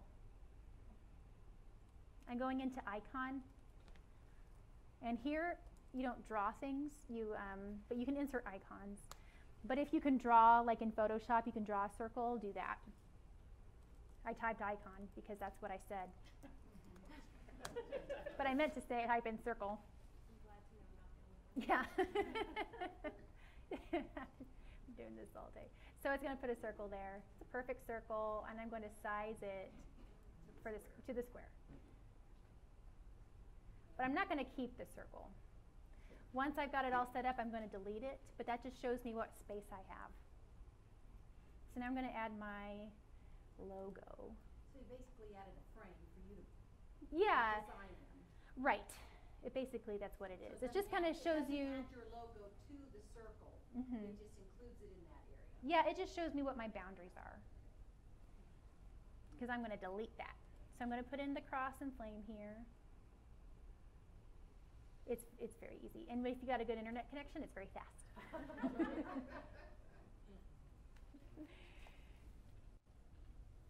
It puts it really small, because normally a logo is just a small part of your larger graphic, but this is going to be the main thing. And you don't have to worry about scaling. This automatically scales it just right. Will it distort it because it was so small? Mm-mm. No, I've got a good file uploaded to it. It doesn't seem to distort it. If you've got a good resolution, it'll be fine. So I've got the cross and flame in there. I can adjust the size if I need to. Someone give me a church name. University. University. UNC. I might see how it looks like that. I might also try just for an example to do. Oh, it's interesting. Oh, well, you can choose. You can choose. So you can put shapes. So this is how I make graphics. You can put shapes behind your words. I usually don't, because I don't always like the way it looks. But there are some pretty cool effects you can use. But for our thing, it's going to make it really slow because I was just playing around. Shame on me. it's frozen. So I'm going to, when I get the chance, I'm just going to take that shape away and change the color of the text. There we go. Okay. Oh, wait, shape. Hold on. It's got quotes. You can't see it very well, but there's quotes on there. That's the black that I see. There it is. Okay. No shape. And that's not a true white, so I'm going to change the color. Well, maybe it is. It's hard to tell on this screen. Yeah. University UMC. So I delete the circle. And so now I know that it will look fine as a square and a circle. And so you can download it as a PNG or a JPEG. PNGs can have a transparent background, just in case you're wondering. JPEGs. And I've said before, I've tried the PDF on here. It is not necessarily the best PDF yet. I think they're working to improve it. It just makes an enormous PDF file, like not scaled correctly. For some reason, it scales it really big. But it makes a really good JPEG or PNG. So then I would just download that and then upload it as your profile picture, and you know it's going to work circle square. Great, thank you. Easy peasy. Because we're using our stained glass, but it's very distinctive. Yes, it is. It is. And you might find other ways to use that, but it's good to be clear. I mean, people might know that might not know that's your stained glass, And while I've got a connection, let's look at some analytics, or in Facebook's they're called insights. Oh, did you have a question? I do have a question really quick. Yeah. So this is one of the sources that we can use no copyright issues whatsoever, and then do we not need to cite it because Yeah. on the bottom? It's going to say Spark on the bottom unless you've paid. This also, if I wanted to make it graphic and I didn't have my own picture I wanted to use, this has a huge photo library. And you do not have to post any attribution. Those are covered by this. Okay. So I'm going to say thumbs up. 100% Yeah, so anything on here, it's already covered by Adobe. So I could put a sunset behind it, but it's so small, for this purpose in particular, you just want it to be clear. Although that looks kind of cool, I still would go solid because it is scaled so small. It automatically saves for you, but I would... I'll take that. So it is pretty easy. What does that watermark look like? It's usually over here in the corner. Isn't it the Spark logo? It might be the Spark logo, or it might say Spark. It's small. Yeah, It's really small and in the corner, on like usually the lower corner. It's a very tiny. Yeah, it's really not a big deal. I mean, when you get the free thing, it's people understand. If we have time and connection, I will also show you how to make a really quick slideshow that can be your cover photo. Oh, that would be awesome. Okay, let's look real quick over here at Insights. It's every Monday I sit down and I keep track of our insights. I write them down. You can export the data from Facebook. Facebook keeps really in-depth data. You will download far more than you ever need. It will be mind-boggling. But if you just kind of keep track, you can do a spreadsheet or just make a note somewhere. These are actual numbers as of today. You are right. People really go for the videos, don't they? Yeah, they really do. Because they're huge time. So our posts reach between these certain dates. You can change the dates. You can see, let's look at our followers. Thank you. If you're not following us on Facebook, take a moment to like our page. This is where you would see what time of day they're normally on Facebook.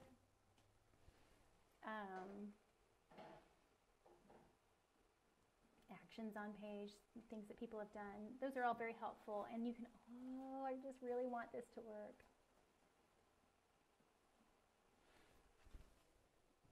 So these are going to be churches that are similar to yours in the same geographical area? Followers? Oh, no, local. Local. I haven't exported so much yet. I just learned about it. I went to a Facebook training thing.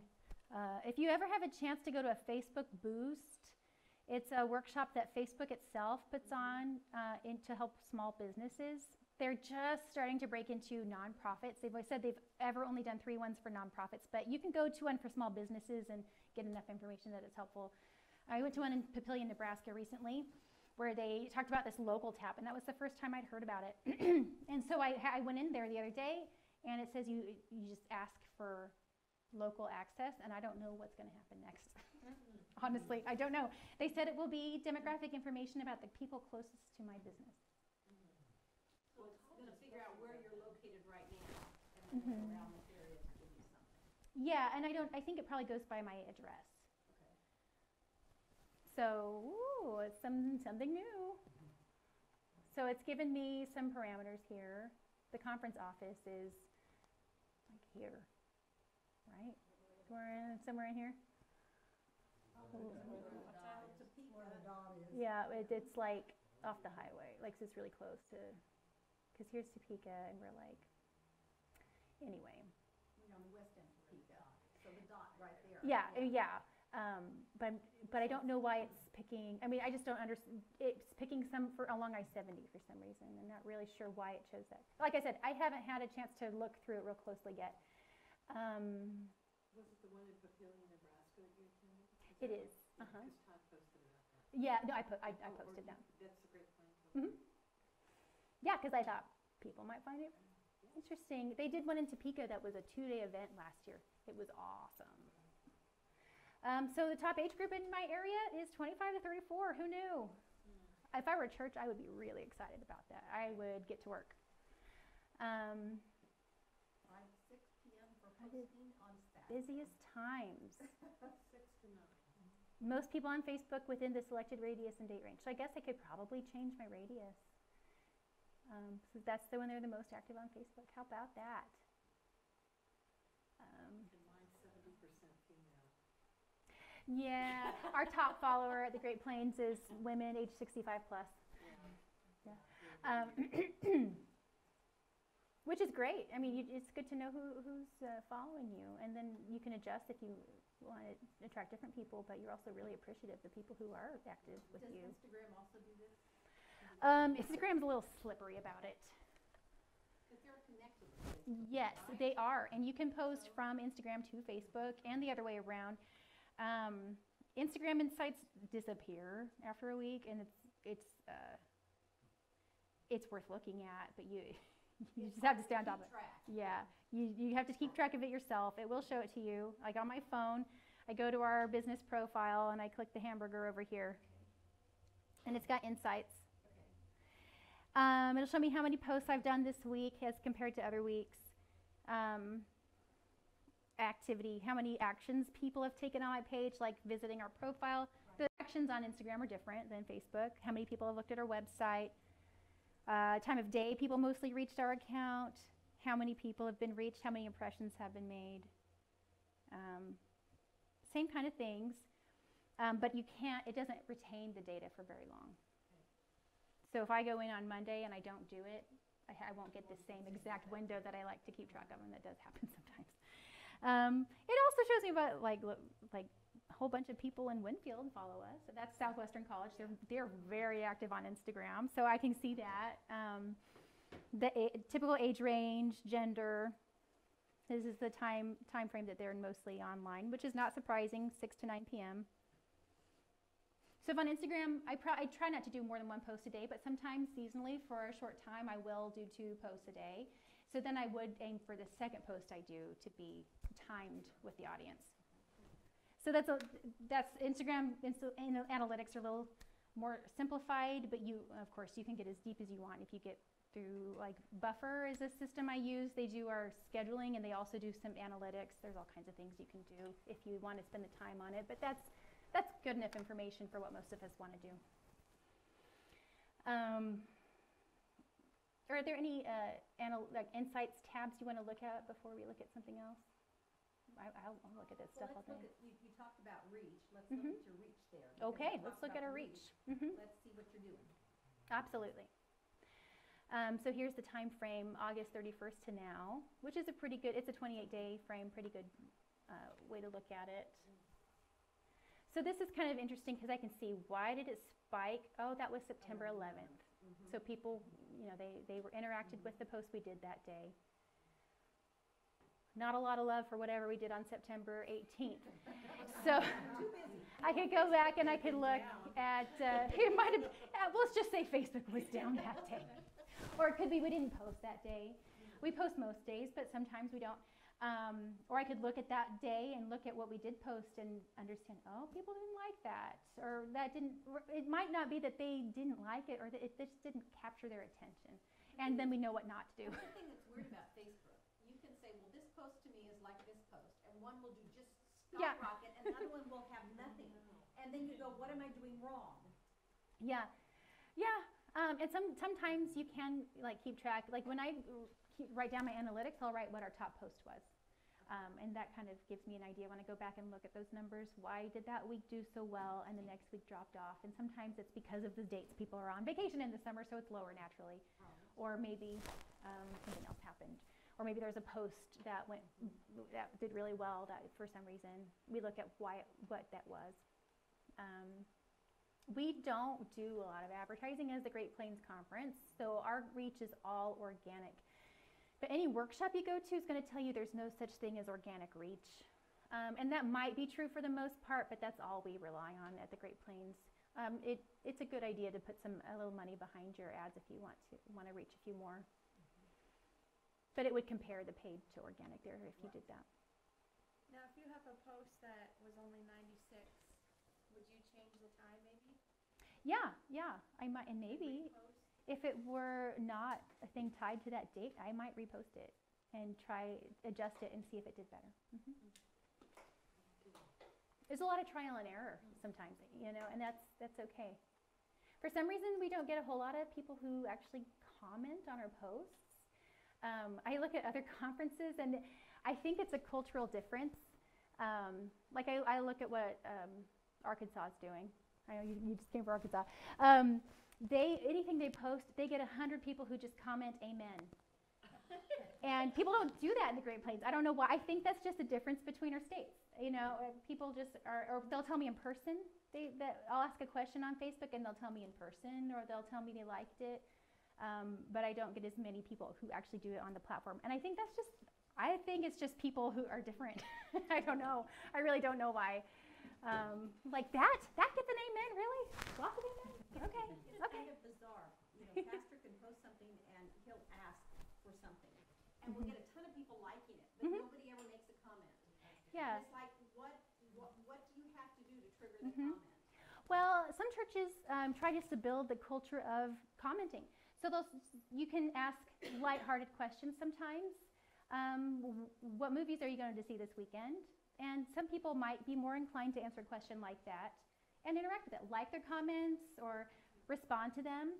And once they see that there's a friendly interaction here, they might feel more comfortable responding when you ask a different kind of question. Mhm. Maybe you have an amen kind of congregation, and good for you if you do. Like, what do I have to do to get an amen? I need an amen troll. I need an amen troll. That's awesome. Were you the one that was on our website, Yeah. 23rd? I just brought it up, Great Plains Conference. It's Music Monday. Yeah, that would have been me. I looked at your website. What's your website? Vinland United Methodist Church. Awesome. Yes, because when I post our daily devotions, I tag as many people as I can, and then I go check out what they're up to because I love seeing what our churches are up to. Yeah, I'll visit your website. I promise I'm not trolling, but I like to see what people are doing. So here's our posts. And so it's nice to go back and look and see the bar graph. I just love a graph. That'll tell us which ones did really well. It's real easy to boost it there. Sometimes it's too easy to boost, and you Go can. back to the 9/11 Oh, one, because okay. that's the one Yeah. that did the most, right? Oh, We right, look at yes. the trees, we want to look at what we're doing, right? Okay, yeah, let's go. Okay, let's do it. Yeah. Okay, so 9/11. And the funny thing about 9/11, It says 5.6K, a prayer for the anniversary is what you did. yeah, Todd was on vacation and he wasn't supposed to be posting, but so I didn't talk to him. We both posted for 9/11, so we were competing with each other. Like, hey, the guy just works all the time. He can't take a vacation. So anyway, but we did get quite a spike on 9/11. And then we go up to 9/18, and there's nothing there. So that makes sense. We didn't post at all. Actually, there's a few days there. Actually, this is where it gets down to who's running your Facebook account. I just got overwhelmed with other things, and I didn't make posts for those days. And it might have been fallen on a weekend, because David posts when there's news stories. He'll post those. Those are mostly him. So it could have just fallen on a time when he wasn't posting and I wasn't posting. So it was just naturally that our traffic would go down. But if we look at this one, and this is a video. This is very small numbers here.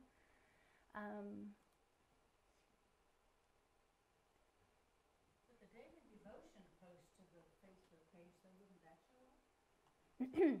Most of our posts are daily devotions.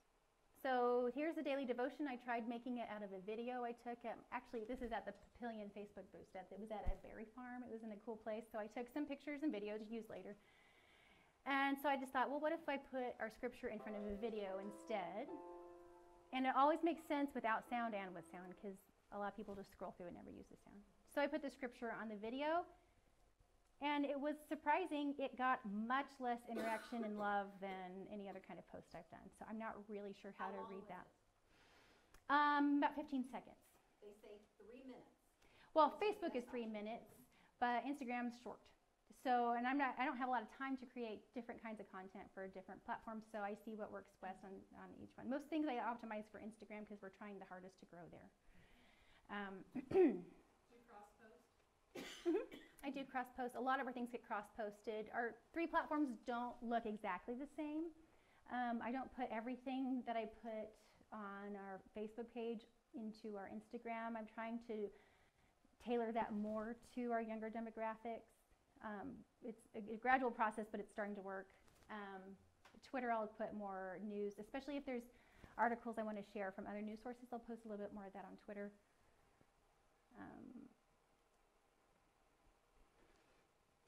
Twitter can handle a lot more posts than, like, Facebook. It'll get clogged up pretty fast. Twitter and Instagram, you don't want to overwhelm people.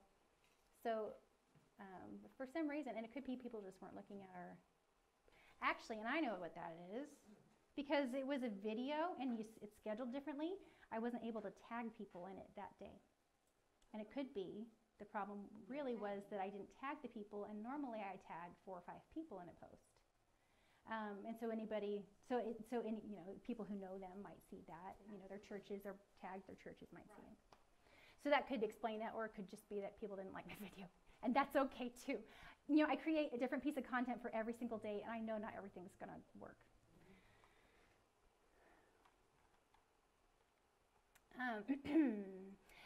Overview, that's, you know, the top tab. We've looked at that a little bit, but I'm going to show you another part of it that I find helpful.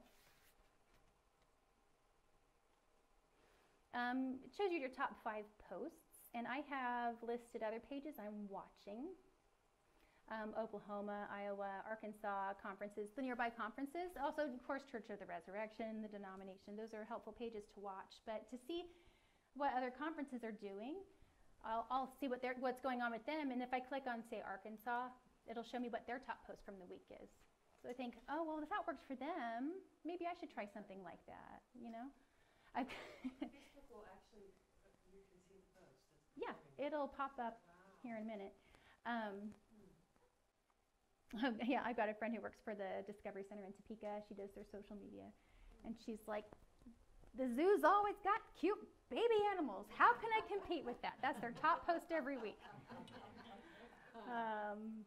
And, you know, it's just friendly competition. It's really not competition. But okay, so their top couple of posts. They post a prayer from the bishop pretty frequently. That always gets a lot.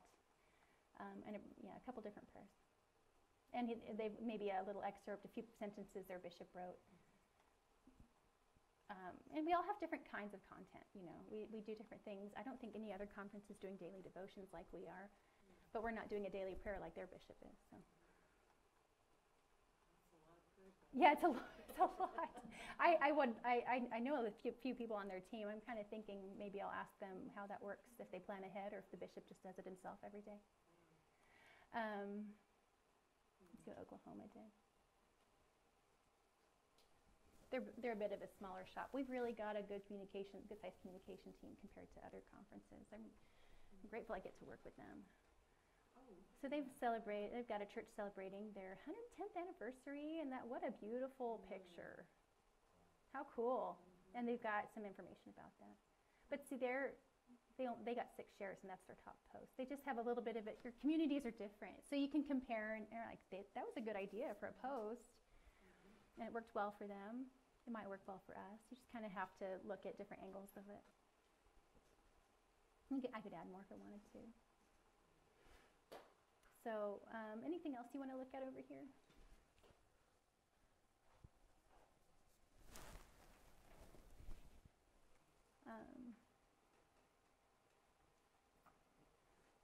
Are there any tools you'd like me to show you? Yes, you were going to show us how to do a video. Yes!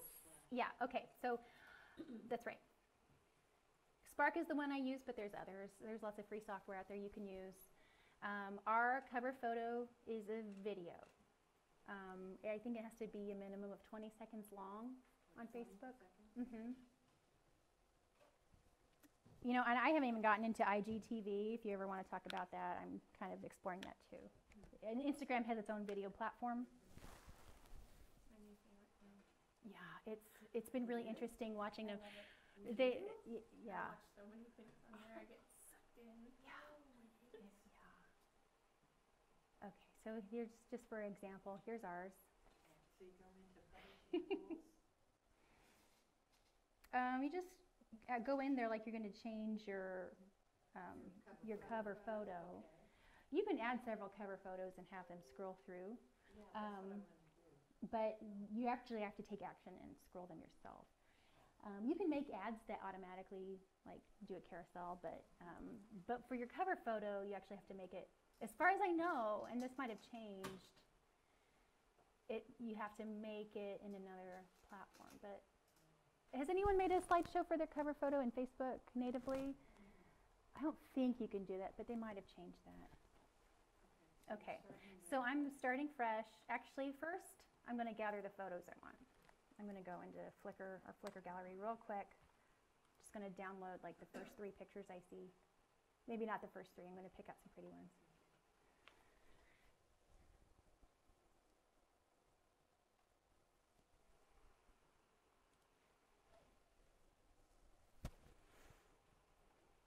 You've currently got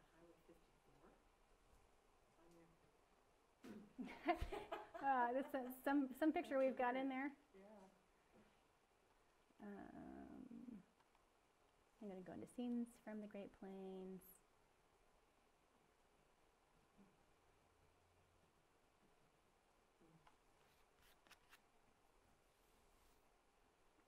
And you want to think about, is it going to open? What you want to show. Just doesn't want to open. So when I made our cover video, I wanted to show that we're from Kansas and Nebraska, so I chose an equal number of images from both, and I showed I kind of went through as best I could through the seasons, and I went from like light to dark, so it felt like a day across the Great Plains. It was just a very, very abstract. It's not a concrete kind of like this is a day of the Great Plains, but I wanted to give some shape to it. So that was just what I was thinking. And I picked photos I thought flowed together and showed different aspects of our conference. So I'm just, since we're going slow, I'm not going to be real picky here. I'm going to, yeah.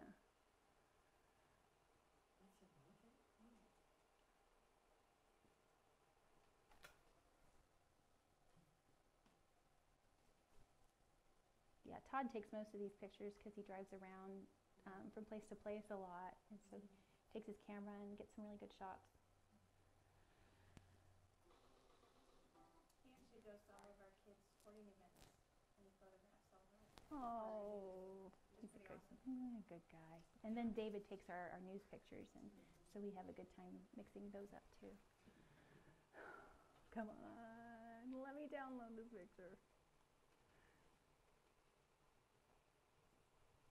I could do it on my phone too. I'm just going to download it. I always download the biggest. Just like if you're ever going to share a picture from your phone, make it the biggest you possibly can. It'll compress it if it needs to be. Yeah, Facebook does that all the time. Yeah.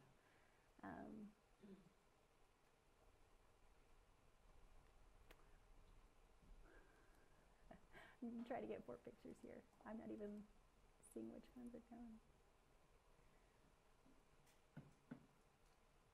Doesn't it have pictures in the app itself that you can use? You know, it did. It does, and maybe that might be the fastest way to do that. Let's just try that. I did this at a workshop a couple weeks.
What kind of images do you have in mind? Like what do you think? Our pumpkin patch starts tomorrow, so I'm thinking a great thing on our cover page would be shots of the church unloading the pumpkins.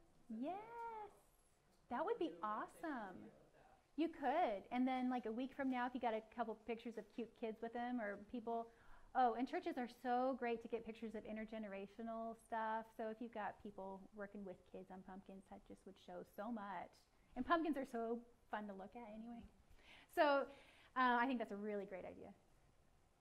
Other things. Hayrack ride. I love a church hayrack ride.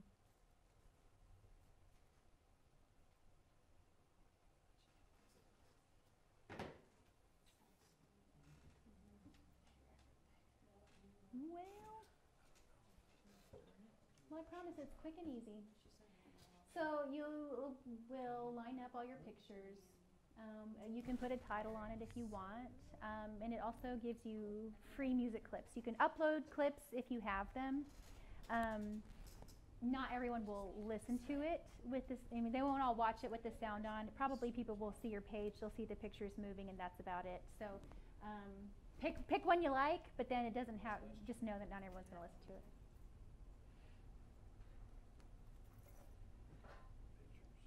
That might be as far as we get. So basically, you're gonna upload 4 or 5 pictures. Yeah. And you can add a caption to each one. If you want to, I don't think you need to add a caption to this because I don't think people are going to sit and watch because it's your cover photo. You might want to do captions for a different kind of video. This is a good way to make other kinds of like slideshows. If you want to do a VBS recap and you want a few slides, a few pictures with words and some without, it'd be a good way to do it.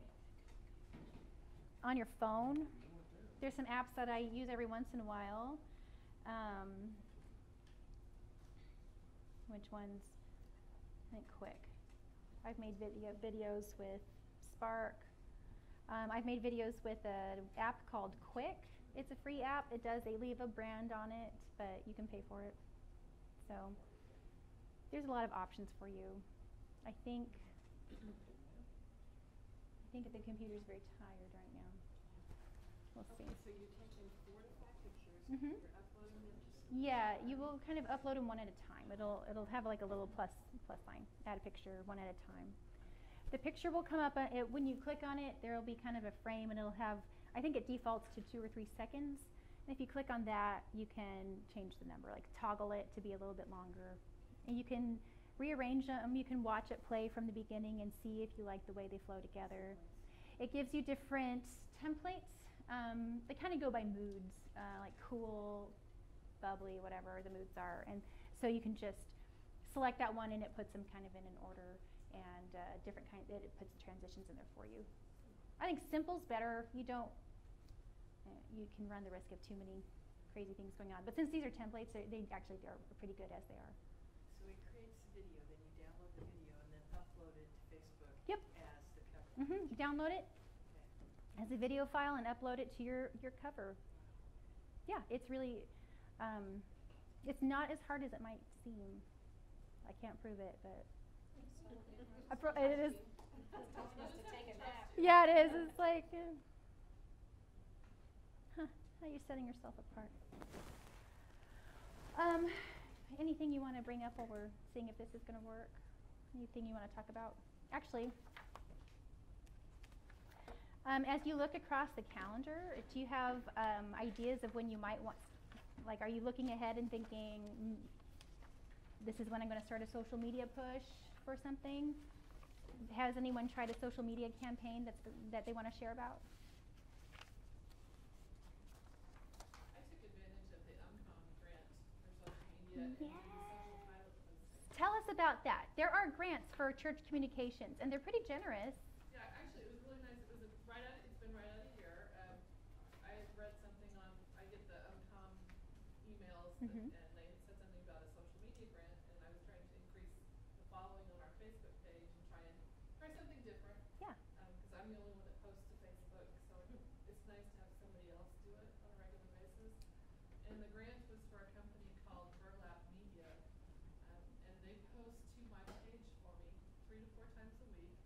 It's usually a scripture over a photograph with some thought-provoking questions, and it's been tied to the liturgical calendar, so it's tied Great. into a lot of our messages. So they're creating the content for They create you the and content, scheduling it. and post it for me. Post it for you. I don't have to do anything. We did that too. Now It's that been really nice. I mean, it automatically posts, like I said, 3 or 4 times a week. Did you give any input into the kind of content? It's all pre-selected by them. I can go in and tell them I don't want to post. I Uh-huh. can choose not to post something. If I didn't like it, because they let you go into a calendar and see what's upcoming. And you can turn it off if you don't like it. How Post cool. at a different time each day too. Yeah, One it's day never it's the same early, time. one day it's Mhm. afternoon, one day it's Yeah, evening. that's a good idea too. So, and then you, the only thing I had to do on my side was once a month I had to send them a picture of a screenshot of the insights on our page so they can see how much our followers That's kinda really traffic. cool. So do you mind if I ask how much was the grant? I didn't have, it was, I don't remember how much it was. It was They're usually like to around. do it for a it year. was to do Oh, it okay. It was for a year. They paid for a Essentially, year. it paid for 1 They year paid of for the a service. year. That's really cool. Yeah. I know they have grants about $300 if you wanted to do like print media banners and things to help promote your Christmas services. The deadline's coming up for that if it hasn't passed already. But there are grants for church communications that are offered by the United Methodist Church. So look for those things and take advantage of them. That's I mean, really all I cool. had to do was fill out a form. It wasn't like I had Mhm. to Yeah, write they a really just want you to proposal or anything. succeed. Yeah. It really was your name, your church name, what's your Facebook page, what's your website, what do you want to do with this grant? And I said, just gain more followers, and that's all I had to do to get it. That's so cool. I'm glad that worked out. I'm glad to hear because I saw that grant come out and I wanted to know how that was going to work for people. That's I awesome. think it goes away in a year, doesn't it? Yeah. It's done at the end of, actually, I have another week left, and that's it. So do you know what you're going to do next? They're probably going to That's why I'm here. That's why you're here. Well, I hope you've come away with some helpful They information. gave us the option to purchase the product Uh-huh. for a month.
It actually usually does work. Go back, I think because you just closed it, you didn't skip, you hit the close instead of skip. Because you were talking to us, so. Oh yeah, I wasn't paying Video. attention. Yeah, go to the video and then go down the bottom until it skip the title. I like to think I'm usually a little more focused. Well, you've been working hard today. You're almost done, almost. Oh, there. We can do this. We can do this, team. Now that it knows it told you what to do, it's not Yeah. gonna do it.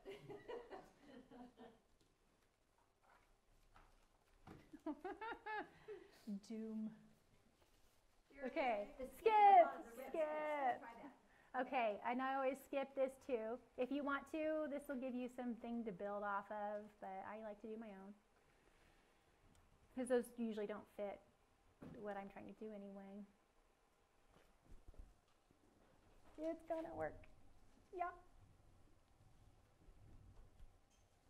Boy, it is this one. So while this is loading, can we ask, Sure. how many churches in here employ someone to do like their social media and communications and stuff? Yeah, how many, do any of your churches hire social media work? Got one here. And you do. And you're just very part-time, 12 hours 12 hours a a week. week. Right. And you are too. Okay.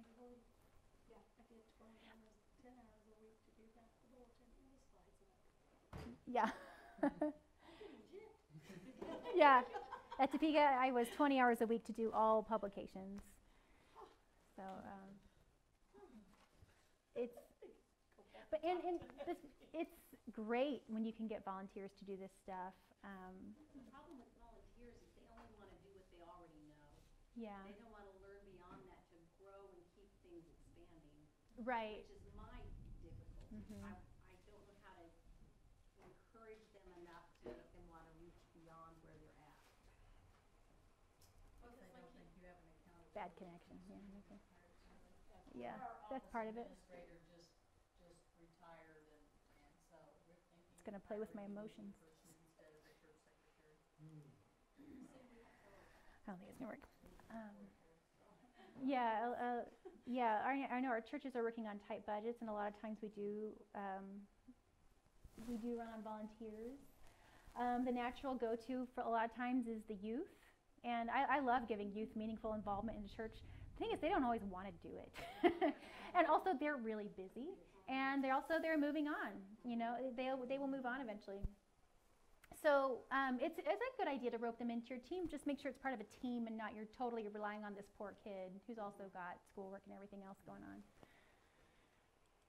Well, and I actually read a study recently. It was related to brick and mortar retail stores, but the younger generations actually prefer to go shopping in brick and mortar stores because they spend their entire lives online, and that's their escape. And so why would they want The to? retro. Yeah, why would they want to do that for their job? Sure. Huh, good point. Well, I know some high schools are teaching to give them an idea of what they Joe's can corn. do as a career, and if you can tap into those groups, they'll do projects for the church, but they're specific projects. And you have to have enough information to give them in order for them to create the project. You know, and seeing it as projects, you know, maybe that's the key. Maybe you find a youth who's pretty savvy and say, will you make me 10 posts about Christmas? And maybe you pay them a little bit, or maybe you give them, if they need public service hours, you sign off on something. You know, reward them in some way, but tell them there's a beginning and end, and a specific function that we want you to help with, and that might be the better way to do it than just saying, we need you to be our social media person all the time, because that's an ongoing, overwhelming job. Okay, I've got Great Plains on the brain, so I'm just going to pick. Here's one for Nebraska. Let's see if it loads. Yeah, I'm going to add another slide here. It's beautiful. Let's go with wheat. Just random. So after you add it, then So you just add try to it. add another So one. I've got, you just keep adding. You can rearrange them. Okay. And then here, there's the time. Right. You want to adjust it. You If you can have, toggle you know, you want at least 20 seconds. You change it there, but not too many seconds. 4 is probably the most because you don't want it's going to get boring. So I'm going to just add some sounds. It's just a little Muzaki tune. There's different ones for different moods. I'm just going to go ahead and add that. Nope, I'm not going to add my own. No, you just select it and it works. Rolled up sleeves, that's good. So then I would just download this. And we can preview it. This is a beautiful picture of corn with some sounds. What does it say about us that 4 seconds is too long? Yeah, 4 but you seconds know, is it's a boring. still image.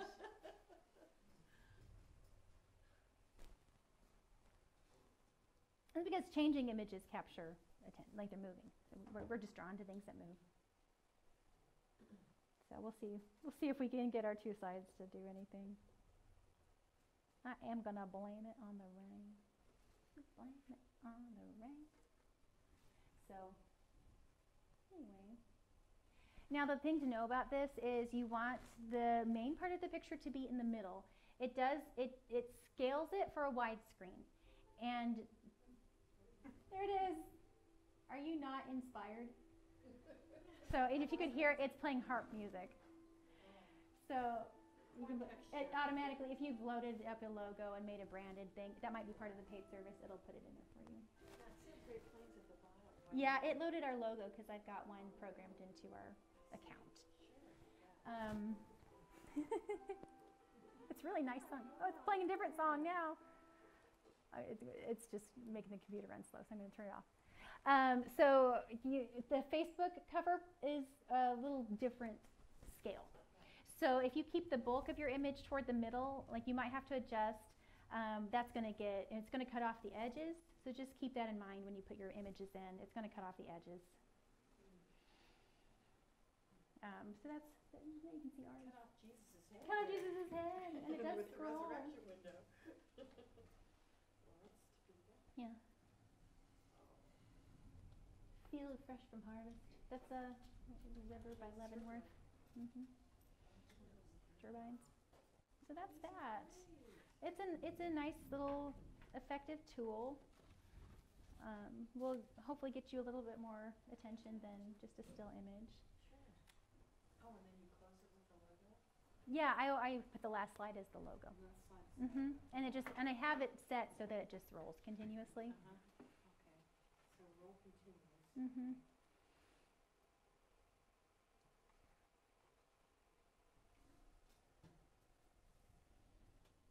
Okie dokie.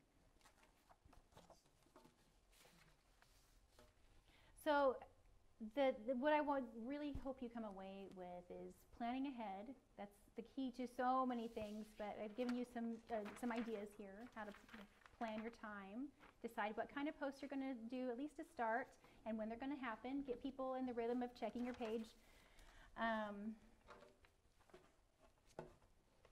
Try to provide some good content and pay attention to your stats. Are there any other questions you have before we go, or things you'd like to share with the group or ask the group about? We've got a good source of knowledge here.